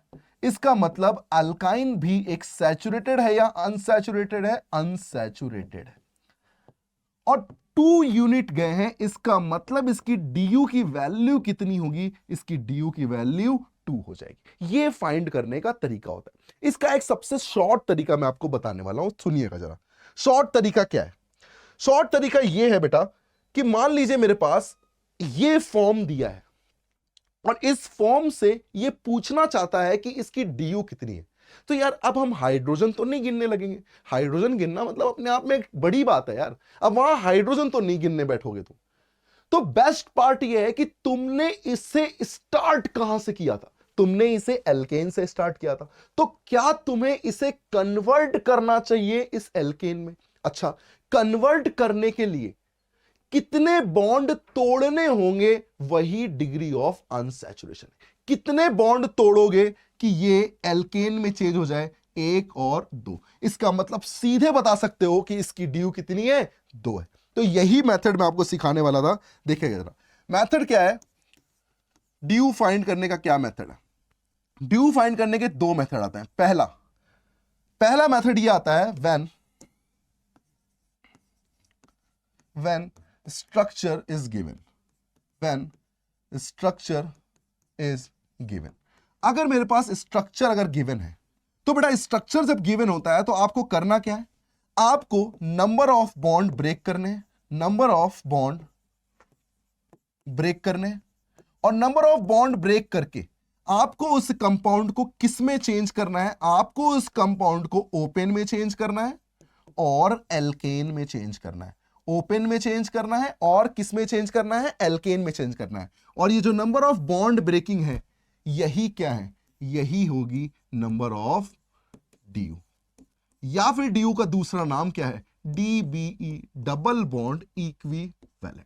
अब जरा आप देखिएगा इसको फाइंड करने का तरीका।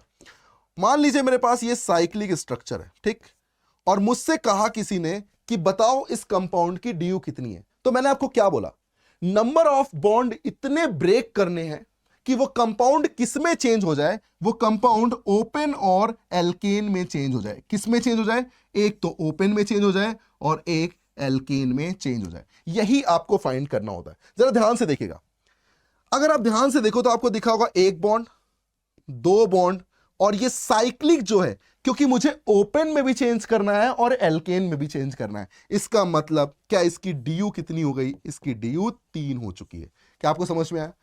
जरा फटाफट इस एग्जांपल में बताइए ड्यू कितनी होगी। क्या मुझे एल्कीन ब्रेक करनी है, 1 2, क्या मुझे साइक्लिक ब्रेक करनी है, 3। इसका मतलब बताओ ड्यू कितनी हो गई, इसकी ड्यू भी कितनी हो गई, 3 ड्यू हो गई। जरा एग्जांपल देखिएगा,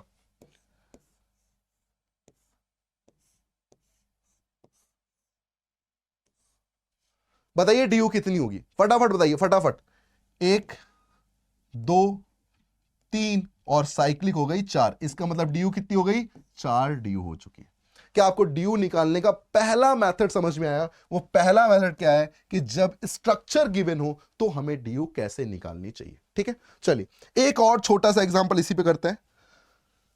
मान लीजिए मेरे पास ये इस तरीके से ऑक्सीजन लगा दिया है, ये हेट्रो एटम लगा दिए हैं, ये यहां एल्कीन लगा दी है, और यहां पर मैंने ये एक बेंजीन रिंग बना दी है। बहुत ध्यान से, गलती बिल्कुल नहीं करनी है, आपको ड्यू फाइंड करना है। बिल्कुल बेसिक फंडा जो मैंने आपको शॉर्टकट बताया, उस शॉर्टकट को अप्लाई करें आप। शॉर्टकट अप्लाई करते ही आपको समझ में आया होगा, यहां पर मुझे एल्केन बनाने के लिए 2 बॉन्ड तोड़ने होंगे, यहां एक, यहां एक। यहां पर ध्यान दीजिएगा, पहले तो मैंने एल्केन बना दिया, फिर मैंने इसे ओपन करने के लिए एक और बॉन्ड तोड़ दिया। मतलब क्या यहां पर टोटल 4, 1 5 6 7 और 8, इसकी ड्यू कितनी होगी बेटा, 8 ड्यू हो चुकी है। कितनी हो गई है, 8 ड्यू। इसका मतलब कहीं ना कहीं इसकी एल्केन में 8 हाइड्रोजन यूनिट को कम किया गया होगा और यह स्ट्रक्चर बनाया गया होगा। यही वो कहना चाहता है। ठीक है, चलिए एक और देखिएगा जरा। मान लीजिए मेरे पास इस तरीके से कंपाउंड गिवन है, तो जब ये रिंग कंपाउंड में बना होता है, जब ये रिंग कंपाउंड में बना होता है तो सबसे पहले आप इसे कन्वर्ट कर लो ओपन में। कन्वर्ट कैसे करते हैं, रिंग जब टूटती है ना बेटा, तो रिंग को तोड़ने का तरीका क्या होता है कि आप अपने मन से एक बॉन्ड बना ले, अपने मन से एक बॉन्ड बना ले, और अल्टरनेट, अल्टरनेट मतलब एक को छोड़कर एक, अल्टरनेट बॉन्ड बनाते चले जाएं, अल्टरनेट बॉन्ड बनाते चले जाएंगे, तो ये स्ट्रक्चर ओपन होके ऐसा बन जाएगा। क्योंकि इसमें हमें नहीं दिख रहा है कि पाई बॉन्ड कहां है, इसीलिए मैं आपको ये मेथड बता रहा हूं। मान लीजिए अगर ये ऐसे ना होकर ऐसे होता, बेटा ध्यान से देखिएगा, सीखने वाली चीज है बेटा। तो अगर मान लीजिए मेरे पास ये बना होता और मुझे इसे ओपन करना है, तो मैंने आपसे क्या कहा, मैंने आपसे ये कहा कि पहले आप इसे बना लें, इसे बनाने के बाद अपने मन से जहां आपको मन करे एक पाई बॉन्ड बना ले, जहां भी आपको मन करे एक पाई बॉन्ड बना ले। उसके बाद क्या करना होता है, ऑल्टरनेट, एक छोड़कर एक, एक छोड़कर एक, एक छोड़कर एक, एक छोड़कर एक, एक छोड़कर एक। देखिए हर एक जगह अल्टरनेट पाई बॉन्ड आ चुके, यही इसका रिप्रेजेंटेशन है। अब मान लो तुमसे किसी ने ड्यू पूछा, अच्छा ड्यू निकालने का सिंपल सा फंडा भैया, 1 2 3 4 5, एक साइक्लिक दूसरी साइक्लिक, इसका मतलब बताओ कितनी डी हो गई, 7 डी हो गई। कितनी डी हो गई, 7। 5 तो एल्कीन थी, 2 रिंग थी, तो हो गई ना 7 डी। चलिए यहां देखिएगा, 1 2 3 4 5 6 7 और 3 रिंग है, इसका मतलब 3 रिंग है, इसका मतलब क्या हो जाएगा, टोटल हो गया यहां पर 10 डी। 7 तो मेरे पास एल्कीन थी, 3 मेरे पास साइक्लिक थी, तो टोटल डी कितनी हो गई, 10। तो मेरे ख्याल से आपको ये पहला मेथड पूरी तरीके से क्लियर हो चुका है कि किस तरीके से जब स्ट्रक्चर गिवन हो तो मुझे ड्यू कैसे निकालना चाहिए। ठीक है, बात समझ में आ गई। एक एडवांस की चीज करते हैं थोड़ा सा।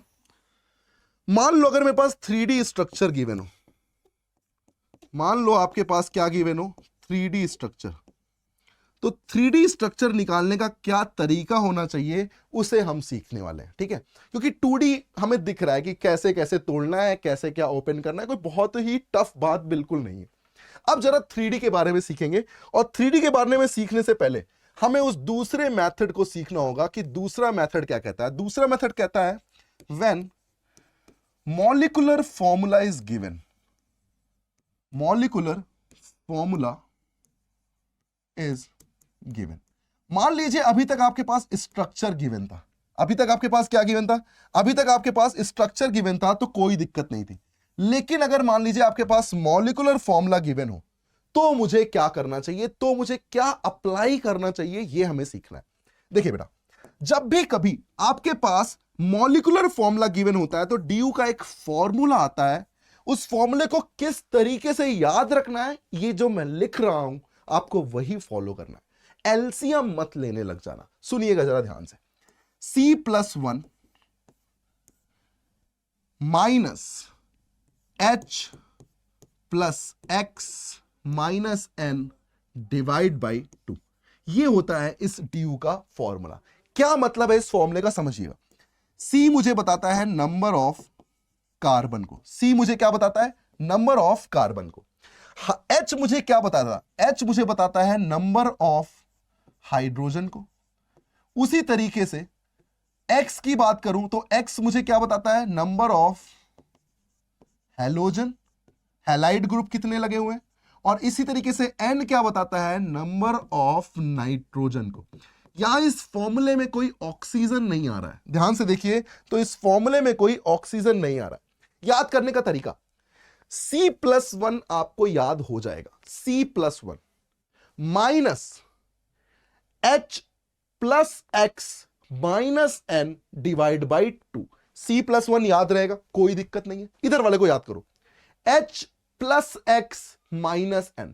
मान लो अगर तुम भूलते हो कि यार ये बीच में जो नाइट्रोजन है कहां पॉजिटिव है कहां नेगेटिव है, सर याद रखना मुश्किल है, तो एकदम सिंपल सी बात भाई, N for nitrogen, N for negative, N for nitrogen, N for negative. बताओ वो नेगेटिव कहां आएगा, नाइट्रोजन के पास। फंडा क्लियर हो गया, कंफ्यूजन क्लियर हो गया। C+1 minus H plus X minus N divide by 2, जरा फंडा बताइएगा।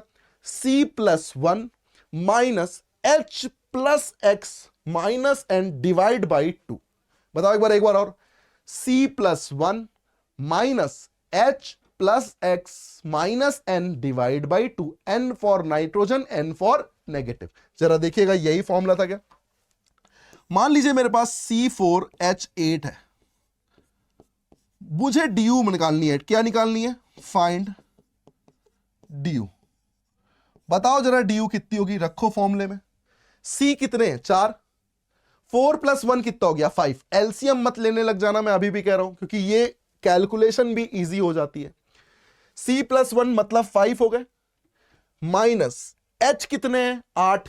तो मुझे बताओ क्या यहां पर हो गया 4 प्लस 1 माइनस हाइड्रोजन कितने हैं 8, एक्स कितने हैं 0, नाइट्रोजन कितने हैं 0 डिवाइड बाई 2, 4 प्लस 1 कितना हुआ 5, 8 डिवाइड बाई 2 कितना हुआ 4। बताओ इसकी वैल्यू कितनी आ गई 1 डी।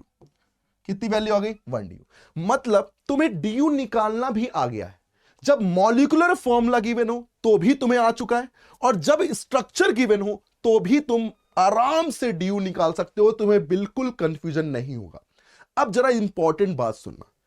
मान लो किसी ने कहा कि सर चलो मुझे डी निकालना आ गया है, लेकिन मैं क्या डी से ये एज्यूम कर सकता हूं कि कंपाउंड क्या क्या बन सकता है? बिल्कुल कर सकता हूं। जरा देखिएगा, एक डी है, क्या उस एक डी से तुम एल्कीन बना सकते हो? बिल्कुल बना सकते हो, क्योंकि एल्कीन एक डी में आता था। ठीक है भाई। क्या तुम साइक्लिक बना सकते हो? बिल्कुल बना सकते हो, साइक्लो एल्केन बन सकता है, क्योंकि साइक्लिक की भी डी कितनी होती है 1 होती है। ठीक।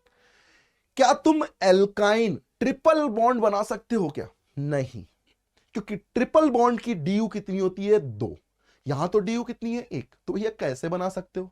नहीं बना सकते। मतलब डी से तुम ये प्रिडिक्ट कर सकते हो कि स्ट्रक्चर क्या क्या बनेगा और क्या क्या नहीं बनेगा। जरा एक एग्जांपल और देखिएगा, मैं रैंडम कैलकुलेशन करने वाला हूं।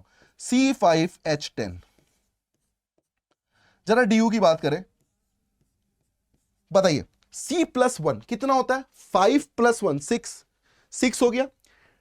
10 ना तो x है ना n है, 10 डिवाइड बाई 2 5, 6 - 5 कितना होता है 1। मतलब अगर आप ध्यान से देखो तो इसकी ड्यू भी कितनी आती है 1। और बताओ जब 1 ड्यू है तो बताओ C5H10 क्या एल्कीन बन सकता है? करेक्ट। क्या साइक्लिक बन सकता है? करेक्ट। क्या एल्काइन बन सकता है? नहीं बन सकता। यह हमें बताता है ड्यू। क्या आपको दूसरा फंडा क्लियर है? चलिए एक और एग्जांपल करेंगे यहां पर। मान लीजिए मेरे पास दिया हुआ है C5H9N, C5H9N। अब आपको ड्यू निकालना है। क्या नाइट्रोजन फॉर्मूले में आता है? बिल्कुल आता है। बताइए जरा ड्यू का फॉर्मूला क्या था? C+1 minus H+X-N divide by 2। एक दो बार लिखोगे ना आपको हमेशा के लिए ये याद हो जाएगा। C की वैल्यू कितनी है 5, 5 + 1 हो गया 6, H कितने हैं 9, X है नहीं, नाइट्रोजन कितने हैं 1 डिवाइड बाई 2, 5 + 1 कितना हो गया 6, माइनस 9 - 1 8, 8 डिवाइड बाई 2 4। बताओ डी कितनी आ गई? 2 डी आ गई। अच्छा, जब 2 डी आ गई, अब मैं फिर से प्रिडिक्ट कर रहा हूं क्या क्या बन सकता है। बताओ 2 डी में क्या 2 साइक्लिक बन सकते हैं? बिल्कुल बन सकते हैं सर। क्या 2 एल्कीन बन सकती हैं? बिल्कुल बन सकती हैं सर।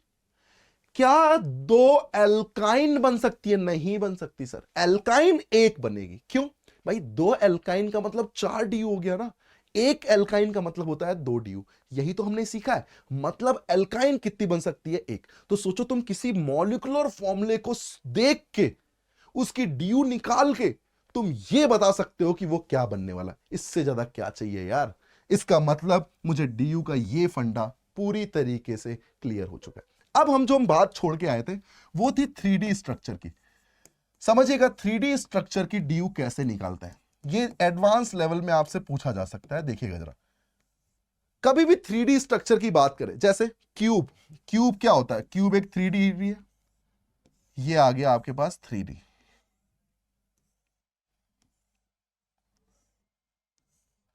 3D बनाना अपने आप में थोड़ा सा टफ होता है। 3D बनाना अपने आप में थोड़ा सा टफ होता है, उसको सोचना थोड़ा सा टफ होता है। यहां अगर मैं ब्रेकिंग मेथड्स देखने लग गया तो यार मुझे समझ ही नहीं आएगा मैं किसको ब्रेक करूं किसको नहीं करूं, क्या ओपन हुआ कि नहीं हुआ। इससे बेस्ट है आप इसका मॉलिक्यूलर फॉर्मूला लिख लो। देखो कैसे। टोटल कार्बन कितने हैं? 8। सब पे हाइड्रोजन कितने? 1 1। तो बताओ टोटल कार्बन हो गए 8, टोटल हाइड्रोजन हो गए 8। इसका मतलब C8H8 ही तो इसका मॉलिक्यूलर फॉर्मूला होगा। रख दो भैया मॉलिक्यूलर फॉर्मूला रख दो डी की फॉर्मूले में। 8 + 1 9, H कितना है 8, X है नहीं, N है नहीं। इसका मतलब क्या यहां पर 9 - 4, बताओ कितनी वैल्यू आनी चाहिए थी? 5। मतलब इसकी ड्यू कितनी हो गई? 5। अब मैं इसका एक शॉर्ट मेथड बताता हूं। देखो ये तो हो गया, चलो हमने सॉल्व करके दिखा दिया, आपको प्रूफ कर दिया। अब एक मेरा मेथड सुनो, अब कैसे मैं निकालता हूं। यार एक चीज बताओ, साइक्लिक को तुम तोड़ पा रहे थे क्योंकि साइक्लिक को तुम देख पा रहे थे, 2D था तो दिख रहा था। 3D में मुझे दिखता नहीं है भाई, अंदर जाके कैसे देख पाऊंगा क्या है क्या नहीं। कमरा है मान लो, इस कमरे को मैं बाहर से देख के ये नहीं बता सकता कितने कोने हैं कितने क्या है, मैं नहीं बता सकता। लेकिन जब मैं अंदर आऊंगा तो मैं इसके सारे कोने को आराम से बता सकता हूं। सही बात है, ध्यान से सुनना एकदम। एक बात बताओ, जब इस कमरे में मैं एंट्री लूंगा तो क्या मेरे लिए एक फेस, एक साइक्लिक टूटेगी या नहीं टूटेगी? तभी तो, अबे भूत थोड़ी हो यार तुम लोग, आदमी हो ना, इंसान हो ना, तो एक तोड़ के ही तो अंदर आओगे। ऐसा थोड़ी एकदम झांक के अंदर देख लिए। चमत्कार मूवी जाए, याद करो एक मूवी आई थी चमत्कार, शाहरुख खान की, उसमें यूं अंदर जाके देख के चला आता है। तो ऐसा तो अपने पास है नहीं, ऐसी पावर तो अपने पास है नहीं। तो अपने को क्या करना चाहिए, अपन जब रूम के अंदर एंट्री लेंगे, रूम में क्या है ये हमें तभी पता चलेगा जब हम रूम के अंदर जा पाएंगे। तो अब ध्यान से, एक रूम है, मैंने सामने वाले गेट को तोड़ा, ठीक, तो मेरे लिए एक गेट टूट चुका है, एक गेट पूरी तरीके से टूट चुका है। अब ध्यान से सोचना कि कितने गेट बचे होंगे। एक हो गया पीछे, 1 2 3 4 5, बताओ कितनी डी हो गई? 5। एक तो तुम तोड़ के अंदर आए थे, एक तोड़ के अंदर आए थे, सामने वाला 1 2 3 4 5, बताओ कितनी डी हो गई? 5। ये है फंडा। जैसे एक और छोटा सा एग्जांपल देखना, यहां पे आपने देखा होगा झोपड़ी, झोपड़ी आपने देखी होगी कभी, आपने रेलवे स्टेशन के आसपास ये लोग घुमटी लगाते हैं ना, देखा होगा आपने, बंजारा लोग आते हैं थोड़े से ऐसे, काफी जो बहुत दूर दूर से घूमते रहते हैं लोग, ऐसी झोपड़ी बनाते हैं एकदम सिंपल सा, टेंट टाइप की, टेंट बोलते हैं उसको। अब टेंट की ड्यू पूछी जाए तो एक फंडा क्या है, मॉलिक्यूलर फॉर्मूला भाई, 3 कार्बन इधर है, 3 कार्बन यहां है, टोटल कितने कार्बन है? 6। सबकी 3 3 वैलेंसी बिजी है, मतलब सब पे एक हाइड्रोजन होगा, तो क्या C6H6 हो गया है।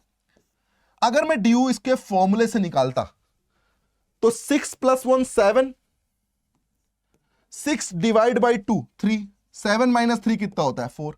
4 आना चाहिए था इसकी ड्यू, सही बात है। अब मेरे फंडे से देखो, ये टेंट है, एक सामने दरवाजा एक पीछे दरवाजा, ठीक। मैं टेंट के अंदर जा रहा हूं, मुझे नहीं पता टेंट के अंदर कितने कोने क्या है नहीं, मैं सामने से एकदम अंदर गया तो मेरे लिए क्या होगा? 1 2 3 और बेस 4 होंगे या नहीं होंगे? बताओ कितनी साइक्लिक दिखी आपको? 4। तो बताओ डी यू कितनी हो गई? 4। फिर से देखो, सामने घुसे, ऐसा टेंट बना हुआ है, सामने से घुस गए, मेरे लिए एक तो टूट चुका है, 1 2 3 और बेसमेंट 4। तो बताओ 3D स्ट्रक्चर को तुम इस मेथड से भी निकाल सकते हो, लेकिन मैं तुम्हें यही कहूंगा तुम ये इजी वाला मेथड यूज करो। देखने के तरीके मैंने सिखा दिए ना आपको, लेकिन मैं ये कहूंगा कि आप यही वाला तरीका अप्लाई करें। अब आप बताओ मुझे डीयू के बारे में, क्या किसी भी ऑर्गेनिक कंपाउंड की डिग्री ऑफ अनसैचुरेशन निकालना आपके लिए इजी है या नहीं है? इजी है। अच्छा, डिग्री ऑफ अनसैचुरेशन कहीं ना कहीं डेसिमल में भी आ सकती है, पॉइंट में भी आ सकती है। यार एक चीज बताओ, कोई एक चीज कम होगी तो इवन से ऑड बन जाएगा, और ऑड को डिवाइड करोगे तो 0.5 के पैटर्न में आएगा। तो इतना जाते नहीं है एग्जाम में, लेकिन अगर आपको पता हो, आपको आता हो, तो आप सीधे कुछ भी हो, पॉइंट में आना हो, ठीक है, डेसिमल में आना हो, इंटीजर वैल्यू आनी हो, आपको इससे क्या, आपको तो फॉर्मूला लगाना है ना, आप फॉर्मूला लगाओ, जो आंसर आएगा वही डीयू होगी, खत्म। इतना ही करना होता है, ठीक है। तो चलिए, डीयू के बारे में अपन ने पूरी तरीके से सीख लिया कि डीयू किस तरीके से निकालते हैं। अब मैं आपको कुछ क्वेश्चन दे रहा हूं, जरा बताइएगा डीयू किस तरीके से कितनी होगी, फटाफट सॉल्व करिएगा। ये है पहला क्वेश्चन,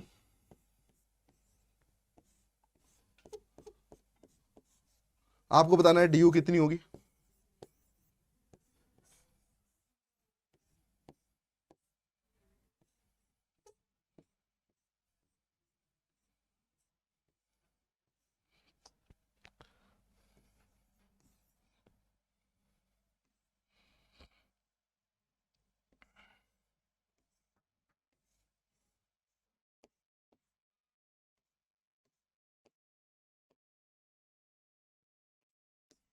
बिल्कुल जल्दबाजी नहीं, सही निकालना है बस आपको, ठीक है ना।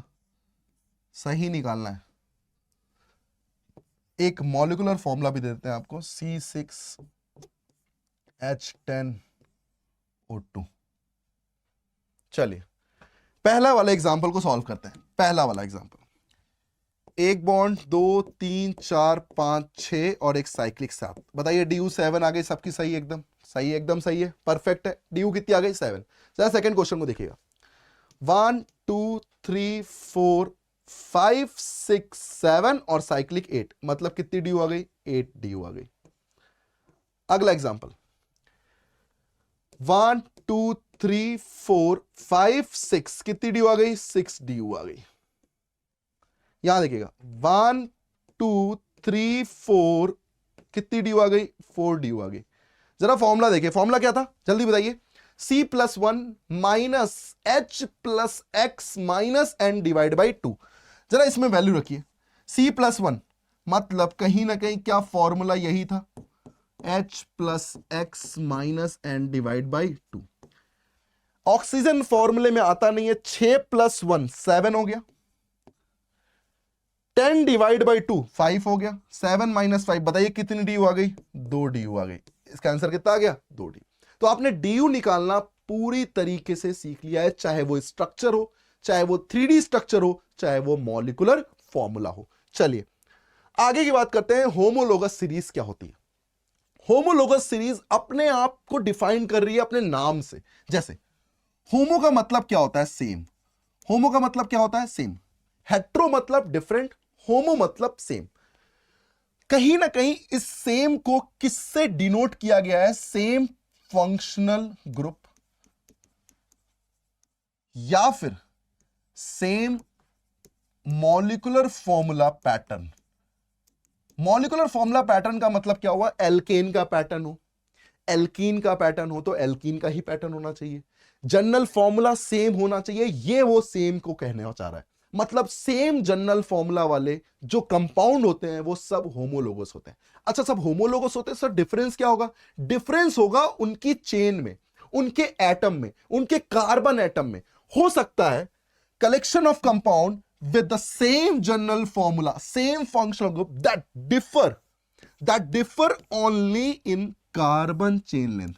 अगर CH2 का डिफरेंस है, अगर CH2 का डिफरेंस है तो वो होमोलोगस सीरीज होंगे। वो CH2 एक भी हो सकते हैं, वो 2 भी हो सकते हैं, वो 3 भी हो सकते हैं, वो n नंबर में भी हो सकते हैं। मतलब अगर मैं एग्जांपल की बात करूं तो मान लीजिए 5 कार्बन की एल्केन है और मैंने इसे 4 कार्बन की एल्केन के साथ कंपेयर किया। क्या दोनों सेम जनरल फॉर्मूले में? दोनों एल्केन के जनरल फॉर्मूले में। डिफरेंस किसका है? उनकी चेन, उनके कार्बन एटम में। तो बताओ बेटा ये क्या होंगे? ये होंगे होमोलोगस। अच्छा मान लीजिए ये एक कीटोन है, आपने पढ़ा है भाई कीटोन क्या होता है, कीटोन आपको पता है। इसी कीटोन को मैंने एक कार्बन और बढ़ा दिया, है तो ये भी कीटोन ही ना, है तो ये भी कीटोन ही ना, सिर्फ क्या डिफरेंस है? सिर्फ एक कार्बन का डिफरेंस है, मतलब ये क्या होंगे? होमोलोगस होंगे। तो मेरे ख्याल से आपको होमोलोगस समझ में आ गया होगा कि होमोलोगस क्या है। अच्छा मान लीजिए मैं आपसे एल्कीन से एल्केन को कंपेयर करूं, तो बेटा एल्कीन अलग है, एल्केन अलग है, तो उसको मैं होमो कैसे बोल सकता हूं? क्या वो होमोलोगस होंगे? नहीं होंगे। मतलब होमोलोगस क्या होते हैं? Homologous simple, same general formula, same general formula है, अगर वो डिफरेंस है उनमें चेन लेंथ का तो वो क्या होंगे? होमोलोगस होंगे। जैसे एक और छोटा सा एग्जांपल देखिएगा, मान लीजिए ये एल्कीन है, कार्बन बढ़ भी सकते हैं और कार्बन कम भी हो सकते हैं। ऐसा नहीं कि कार्बन ज्यादा ही होने चाहिए, नहीं, कम भी हो सकते हैं, बट डिफरेंस होगा। क्या ये भी एल्कीन है? ये भी एल्कीन है, मतलब ये कैसे हो गए? ये होमोलोगस हो गए। तो आपको होमोलोगस सीरीज का सिंपल सा मतलब समझ में आ गया कि क्या डिफरेंस होना चाहिए। क्लियर हो गई बात? अब आगे बढ़ते हैं नेक्स्ट पे। नेक्स्ट है आपको रिलेशन बताना है कि क्या होमोलोगस है या नहीं है। चलिए क्वेश्चन नंबर 1 देखिएगा, ये भी अल्कोहल है। क्वेश्चन नंबर 2, ये भी 5 और 6 कार्बन, ये भी अल्कोहल है। जरा 1 और 2 में रिलेशन बताइएगा, होमोलोगस है या नहीं है, बस आपको इतना ही बताना है होमोलोगस है या नहीं है।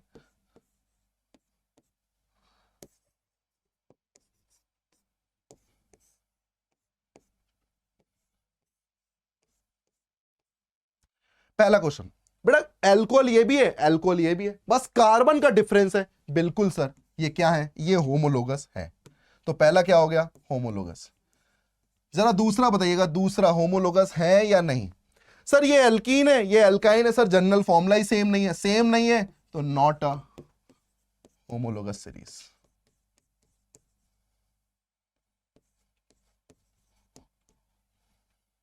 यहां देखिए, ये भी एल्काइन, ये भी एल्काइन, नंबर में डिफरेंस है, ये 4 कार्बन है, यहां 5 कार्बन है, बस बिल्कुल सर होमोलोगस है।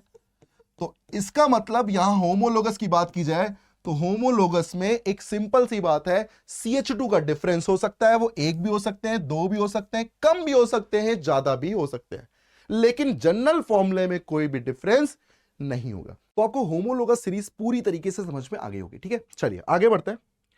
नेक्स्ट अपना पार्ट आता है calculation of sigma and pi bond. देखिए नीट में हो या जेई में हो, ये क्वेश्चन आता ही आता है, चाहे किसी कॉम्पिटिटिव एग्जाम की तैयारी आप कर रहे हो। खासकर जेई की बात करो तो सिग्मा पाई बॉन्ड की काउंटिंग जब आएगी ना, तो बहुत अच्छे लेवल पे आएगी। क्या चीज वो छुपा लेता है जिसे हमें कहीं ना कहीं गलती से बचना है, यही हमें ध्यान देना होता है। चलिए ध्यान दीजिएगा, अगर मैं सिग्मा और पाई बॉन्ड की बात करता हूं तो बेटा एक बात हमेशा ध्यान रखना, सिग्मा बॉन्ड जो होता है ना, वो हमेशा फर्स्ट सिंगल बॉन्ड होता है। वो हमेशा क्या होता है? फर्स्ट सिंगल बॉन्ड की बात करो तो फर्स्ट सिंगल बॉन्ड हमेशा क्या होगा? वो हमेशा सिग्मा बॉन्ड होगा। वो किसी के बीच भी बनाओ, वो किसी के बीच भी बनाओ, सी और एच के बीच बनाओ, वो सी और ओ के बीच बनाओ, वो सी और एन के बीच बनाओ, वो किसी के भी बीच बनाओ, वो हमेशा पहला सिंगल बॉन्ड हमेशा क्या होगा? पहला सिंगल बॉन्ड हमेशा सिग्मा बॉन्ड होगा। अगर मैं बात करूं पाई बॉन्ड की, तो पाई बॉन्ड का सिंपल सा मतलब है कि सिंगल बॉन्ड के अलावा, सिंगल बॉन्ड के अलावा अगर कोई भी मल्टीपल बॉन्ड आता है, कोई भी मल्टीपल बॉन्ड आता है, तो वो हमेशा क्या होगा? वो हमेशा पाई बॉन्ड होगा। मतलब एक्स्ट्रा जो भी बॉन्ड होंगे, एक्स्ट्रा बॉन्ड हमेशा क्या होंगे? एक्स्ट्रा बॉन्ड हमेशा पाई बॉन्ड होंगे। जैसे मान लीजिए मेरे पास सी डबल बॉन्ड सी है। क्या मैंने आपसे बोला कि पहला जो सिंगल बॉन्ड है, जो पहला सिंगल बॉन्ड होगा, तो क्या पहला सिंगल बॉन्ड हो गया सिग्मा, तो जो एक्स्ट्रा बॉन्ड है वो हमेशा क्या होगा? पाई। तो क्या मैं कह सकता हूं कि एल्कीन में एक सिग्मा एक पाई होगा? ठीक उसी तरीके से अगर मैं एल्काइन की बात करूं तो बताइए, पहला सिंगल बॉन्ड, पहला सिंगल बॉन्ड क्या होगा? सिग्मा। बाकी दोनों के दोनों क्या होंगे? बाकी दोनों के दोनों होंगे पाई। मतलब ट्रिपल बॉन्ड में एक सिग्मा दो पाई होते हैं। कितने होते हैं? एक सिग्मा दो पाई। तो क्या आपको बेसिक नॉलेज समझ में आया कि सिग्मा बॉन्ड पहला सिंगल बॉन्ड होगा और पाई बॉन्ड जो एक्स्ट्रा बॉन्ड होंगे वो क्या होंगे? पाई बॉन्ड होंगे। जरा ध्यान से अब आंसर बताइएगा। आपके पास ये क्वेश्चन है, अब गलती कहां होती है मैं आपको यह बताना चाहता हूं, ध्यान से सुनिएगा बेटा। गलती कहां होती है? गलती ये होती है, देखो गलती कहां होती है, जो चीज हमें नहीं दिखती है गलती हम वहां करते हैं। भाई जो चीज दिख रही होगी उसमें कभी गलती नहीं होती। जो चीज हमसे छुपाई जा रही है गलती हमेशा वहीं पे होती है। छुपाया क्या जा रहा है? क्या ये एक बॉन्ड लाइन स्ट्रक्चर है? बॉन्ड लाइन स्ट्रक्चर में क्या छुपाया जाता है? हाइड्रोजन छुपाया जाता है। अगर मैं उस हाइड्रोजन को काउंट कर लूं तो मुझे सिग्मा काउंटिंग में गलती नहीं होगी। अब सुनिएगा, जिस चीज में गलती हो ना उसको पहले काउंट करो। मैं तुमसे कह रहा हूं, एक तरीका तुम मेरा अपनाओ, आप कभी गलती नहीं करोगे सिग्मा और पाई में। जिस चीज में गलती होती है ना उसको तुम पहले अप्लाई करो। कहने का मतलब, अगर मैं इस कार्बन की बात करूं तो क्या यहां पर कार्बन दो हाइड्रोजन होंगे जो कि CH होंगे, जो कि सिग्मा बॉन्ड होंगे, क्योंकि पहला सिंगल बॉन्ड क्या होता है? सिग्मा होता है। यहां पर 3 वैलेंसी बिजी है तो हाइड्रोजन कितने होंगे? एक हाइड्रोजन होंगे।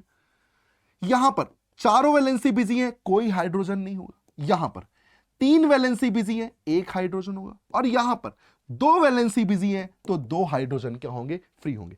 अगर मैं यहां पर सिग्मा बॉन्ड की बात करूं तो क्या सिग्मा बॉन्ड, ये सिंगल बॉन्ड तो होने ही होने हैं, प्लस CH बॉन्ड भी होंगे। मतलब जितने सिंगल बॉन्ड दिख रहे हैं वो तो है ही अपने पास, प्लस CH बॉन्ड भी क्या होंगे? सिंगल बॉन्ड होंगे या नहीं होंगे? और सिग्मा बॉन्ड में काउंटिंग करोगे कि नहीं करोगे? बताइए। अब देखो कितना फास्ट हो गया। हाइड्रोजन गिरा, 2 1 3, 4 और 2 6, सीधे 6 लिख दिया, खत्म। बॉन्ड गिनना बिल्कुल इजी है, 1 2 3 4, 1 2 3 4 और ये 5, मतलब कितने सिंगल बॉन्ड है? 5। तो बताओ टोटल सिग्मा कितने हो गए? 11 सिग्मा। वरना काउंटिंग में बहुत टाइम लगता है बेटा। अच्छा, अब आप पाई की बात करो। पाई तुमको सिंपल सा दिख रहा होगा, जो भी तुम्हें एक्स्ट्रा मल्टीपल बॉन्ड दिख रहे हैं वो सब क्या है? पाई। 1 2 3, बताओ कितने पाई बॉन्ड है? 3 पाई बॉन्ड हो गया। अब बताइए कोई भी दिक्कत? क्या सॉल्व कर लोगे? चलिए एक क्वेश्चन और देखिए जरा। मान लीजिए मेरे पास इस तरीके से मैंने यहां पर कंपाउंड ड्रॉ किया है, बहुत ध्यान से समझिएगा। ये है मेरे पास बेंजीन। बताओ क्या चीज छुपाई जा रही है? वही गलती होगी, इसका मतलब उसे पहले लिख लेना चाहिए। ठीक है भाई, चलिए सिग्मा बॉन्ड की बात करते हैं। क्या सिग्मा बॉन्ड में सारे के सारे सिंगल बॉन्ड तो आएंगे ही आएंगे, और प्लस CH बॉन्ड आएंगे। ये काउंटिंग में अब गलती मत करना। क्या सब कार्बन पे 3 वैलेंसी बिजी है? तो बताओ सब पे हाइड्रोजन कितने होंगे? सब पे हाइड्रोजन एक एक होंगे। तो क्या मैं कह सकता हूं 6 तो हाइड्रोजन होंगे जो कि सिग्मा बॉन्ड में आएंगे, और 6 बॉन्ड लेंथ है क्योंकि 6 मेंबर रिंग है। तो बताओ सिंपल हो गया, 6 + 6 = 12 सिग्मा बॉन्ड हो गए आपके पास। कितने सिग्मा बॉन्ड हो गए? 12 सिग्मा बॉन्ड। देखिएगा, 1 2 3 4 5 6, 6 तो ये सिंगल सिंगल हो गए, और 6 हाइड्रोजन हो गए। तो बताओ कितने सिग्मा बॉन्ड हो गए? 12। और अगर यहीं पर मैं पाई बॉन्ड की बात करूं तो बताओ मल्टीपल बॉन्ड कितने हैं? तो भैया सबको दिख रहा है, 3 पाई बॉन्ड है। पाई बॉन्ड में कोई गड़बड़ी नहीं करता, गड़बड़ी होती है आदमी को सिंगल सिग्मा बॉन्ड काउंट करने में। ठीक है, तो चलिए एक एग्जांपल की प्रैक्टिस और कर लेते हैं। ये एक एनसीईआरटी का एग्जांपल है जहां पर पूछा गया है सिग्मा और पाई के बारे में। बिल्कुल सिंपल सा एग्जांपल है। क्या करना चाहिए? तो भैया दिख रहा है मुझे कि अगर ये स्ट्रक्चर ए की बात करूं तो ए कैसा बना हुआ है, जरा ध्यान से देखिएगा। ए बना हुआ है C, triple bond C, single bond C, double bond C और सिंगल बॉन्ड C, यही तो बना हुआ है। हाइड्रोजन यहां कितने? 1 हाइड्रोजन। यहां कितने होंगे? 0 हाइड्रोजन। यहां कितने होंगे? आप वहां मत देखिए, यहीं से देख सकते हो आप। 3 वैलेंसी बिजी है, 1 होगा। 3 वैलेंसी बिजी है, 1 होगा। 1 वैलेंसी बिजी है, 3 होंगे। अब देख लो जरा, हाइड्रोजन काउंट करो, 1 2 3 3 6, 6 तो हाइड्रोजन हो गए। प्लस बॉन्ड गिनो, 1 2 3 4, टोटल हो गए भैया 10 सिग्मा बॉन्ड। इसका मतलब टोटल कितने सिग्मा हो गए? 10 सिग्मा। पाई गिनना बहुत इजी है, यहां आ गए 2 पाई, यहां आ गए 1 पाई, 3 pi bond, 10 sigma bond. NCERT का एग्जांपल है, देख लो अब आप। एकदम सिंपल सा एग्जांपल है, मतलब आपको बाद में एनसीईआरटी लगाने की जरूरत नहीं है, यहां सब कुछ कवर किया जा रहा है आपके लिए। ठीक है, बहुत डिजाइन करके पीपीटी बनाई गई है आपके लिए। ठीक है, चलिए बी ऑप्शन को सॉल्व करते हैं। आप सॉल्व करिए बी ऑप्शन को फटाफट, गड़बड़ी नहीं होनी चाहिए भाई। बी ऑप्शन क्या कहता है जरा देख लेते हैं। C double bond C, double bond C, single bond C, यही तो लिखा हुआ है। यहां हाइड्रोजन कितने होंगे? 2। यहां तो 0 होंगे, चारों बिजी है। यहां कितने होंगे? 1 हाइड्रोजन। और यहां कितने होंगे? 3 हाइड्रोजन। 3 2 5 1 6, तो भैया 6 तो हाइड्रोजन हो गए। जरा सिंगल बॉन्ड गिन लो, 1 2 3, टोटल सिग्मा हो गए भैया 9 सिग्मा बॉन्ड। पाई गिनना है, पाई बिल्कुल सिंपल है, मल्टीपल बॉन्ड जो भी एक्स्ट्रा है वो सब क्या है? पाई है। इसका मतलब कितने पाई बॉन्ड?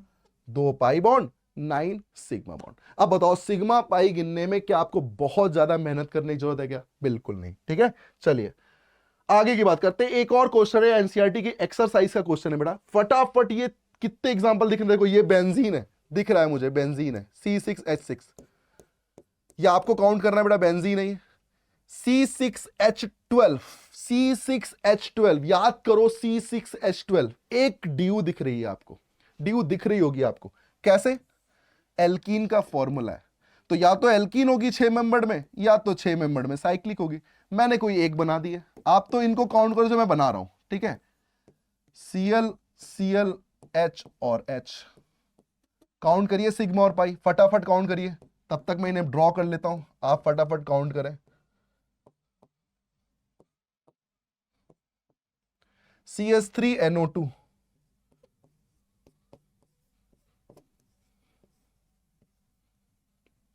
और ये हो गया HC double bond O, N के साथ H, C के साथ 3H। चलिए फटाफट, ये अभी आपने काउंट किया था, कितने थे? 6 तो H आ रहे थे, याद करो सब पे एक एक हाइड्रोजन था। 6 सिंगल थे, मतलब 12 तो सिग्मा आ रहे थे और 3 पाई आ रहे थे। एकदम सिंपल सा है भाई, बिल्कुल सिंपल सा है, देख लो अभी किया था। यहां देखो सब पे 2 हाइड्रोजन होंगे क्योंकि 2 2 वैलेंसी बिजी है, 2 वैलेंसी फ्री है। तो भैया जब 2 2 हाइड्रोजन है 6 कार्बन पे, तो टोटल तो ऐसे ही 12 हो गए, और 6 आपको सिंगल बॉन्ड दिख रहे हैं, तो भैया 12 और 6 कितने होते हैं? 18। तो 18 तो आपके पास सिग्मा बॉन्ड हो गए। पाई मुझे नहीं दिख रहा, इसका मतलब पाई कितने हो गए? 0 हो गए।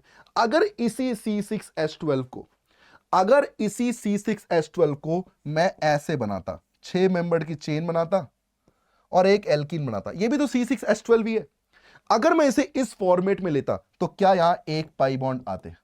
लेकिन क्या यहां सिग्मा बॉन्ड फिर कम हो जाते हैं? बिल्कुल, देख लो आप, 3 hydrogen, 2 hydrogen, 2 hydrogen, 2 hydrogen, 1 hydrogen, 2 hydrogen, hydrogen गिनो, 3 2 5 2 7 2 9 1 10 2 12, 12 और 6 है, देखो 1 1 1 1 1, क्या यहां 12 और 6 कितने हो गए? 18 सिग्मा बॉन्ड और एक पाई बॉन्ड। तो अगर ये एल्कीन फॉर्मेट में है तो यहां पर सिग्मा में कभी भी कोई डिफरेंस नहीं आता है, ये यहां पर प्रूफ किया गया। ठीक है, कभी भी कोई भी फॉर्मेट हो, आप सिग्मा में कभी कोई फॉर्मेट में चेंज नहीं आएगा। सिर्फ चेंजेस कहां आएंगे? पाई बॉन्ड में। चाहो तो आप रिंग बना लो, चाहो तो आप एल्कीन बना लो, जो वो बना के देगा उसके अकॉर्डिंग आप आंसर कर देना। यहां देखिए, आपको पाई तो नहीं दिख रहा होगा, चारों के चारों सिग्मा दिख रहे होंगे, इसका मतलब 4 सिग्मा बॉन्ड है, 0 पाई बॉन्ड है। यहां देखो जरा, 1 2 3 4 5 6, 6 तो सिग्मा दिख रहे हैं भाई हाइड्रोजन को गिनते हुए, और 2 पाई दिख रहे हैं। एकदम सिंपल हो गया। यहां देखो 3 हाइड्रोजन, एक बॉन्ड एक बॉन्ड एक बॉन्ड, कितने हो गए? 3 3 6, 6 तो हो गए सिग्मा, और कितने पाई हो गए? एक पाई बॉन्ड हो गए। यहां देखो जरा, 1 2 3 4 5 और 3 ये है 8, 8 सिग्मा हो गए, और पाई कितने हो गए? एक पाई हो गया। बहुत सिंपल है काउंट करना, बहुत सिंपल, एकदम इजी है बेटा।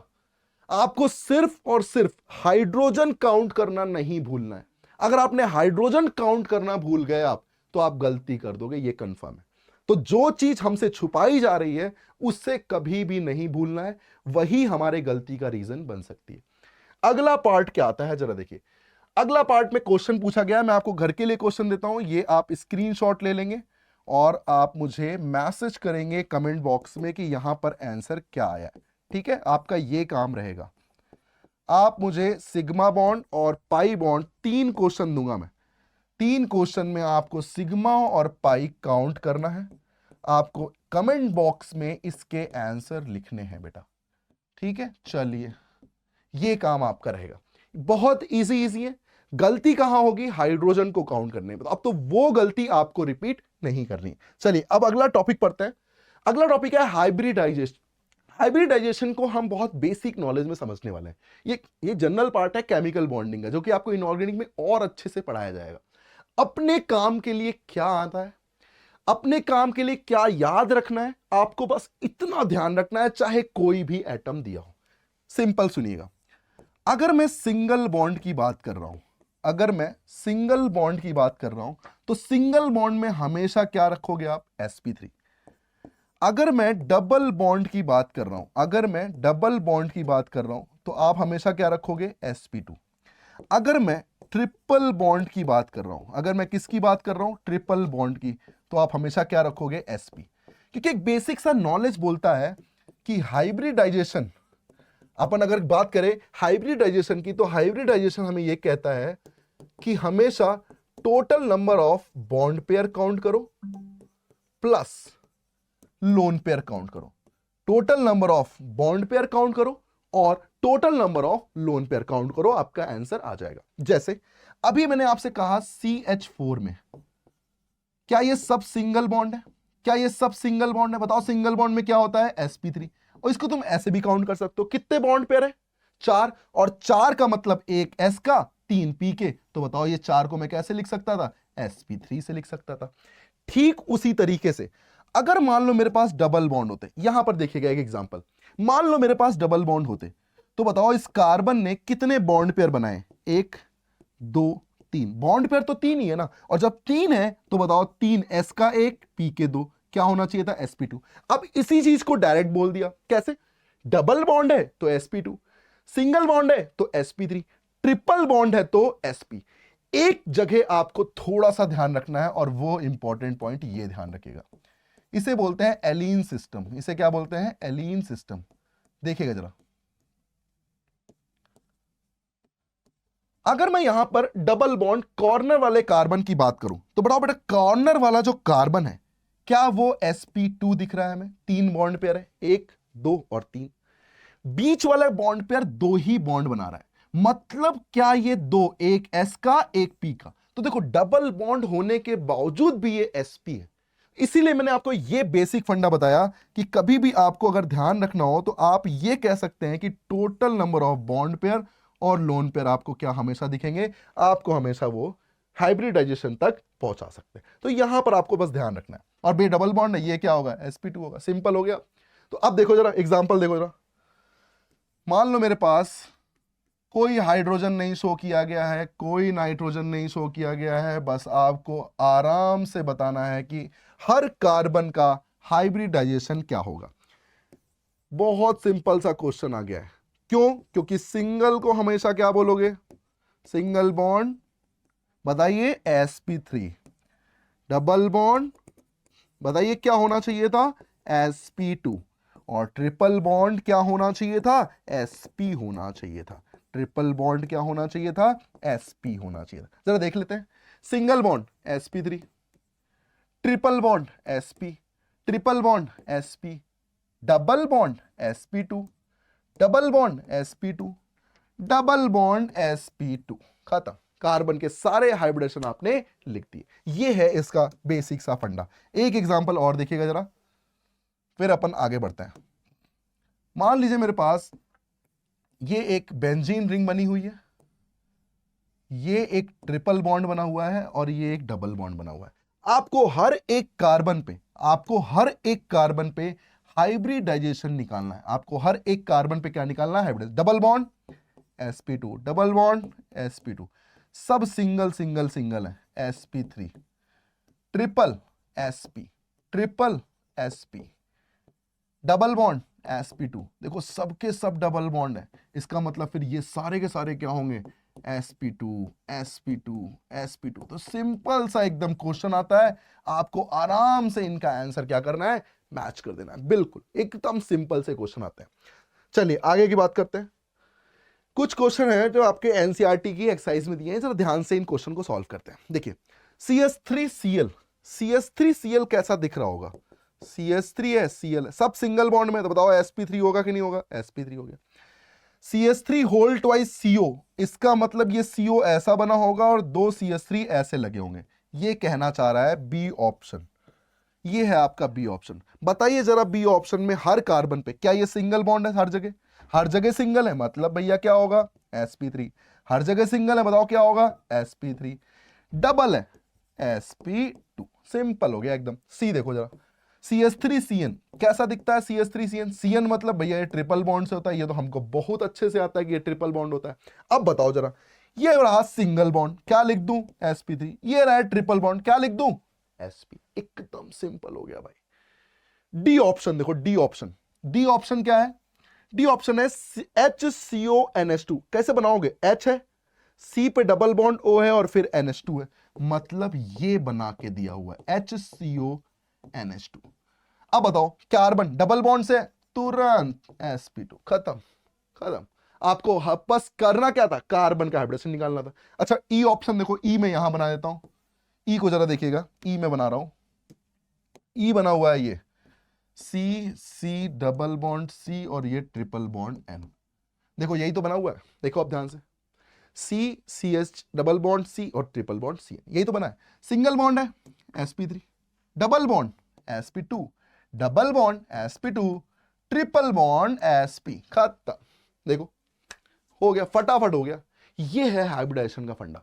मतलब हाइब्रिडाइजेशन को आप आराम से सीख सकते हो, सिंपल, सिंगल बॉन्ड sp3। इसलिए ऑर्गेनिक में हाइब्रिडेशन बहुत इजी होता है। इनऑर्गेनिक में बहुत सारे आते हैं, D2sp3, DsP3, DsP2, तो ये हमें थोड़ा सा ध्यान रखना होता है, ठीक है। लेकिन ऑर्गेनिक में बिल्कुल इजी है। Single bond sp3, double bond sp2, triple bond sp। तो ये आपका हाइब्रिडाइजेशन पूरी तरीके से कंप्लीट होता है। इसके क्वेश्चन प्रीवियस ईयर के जरूर लगाइएगा।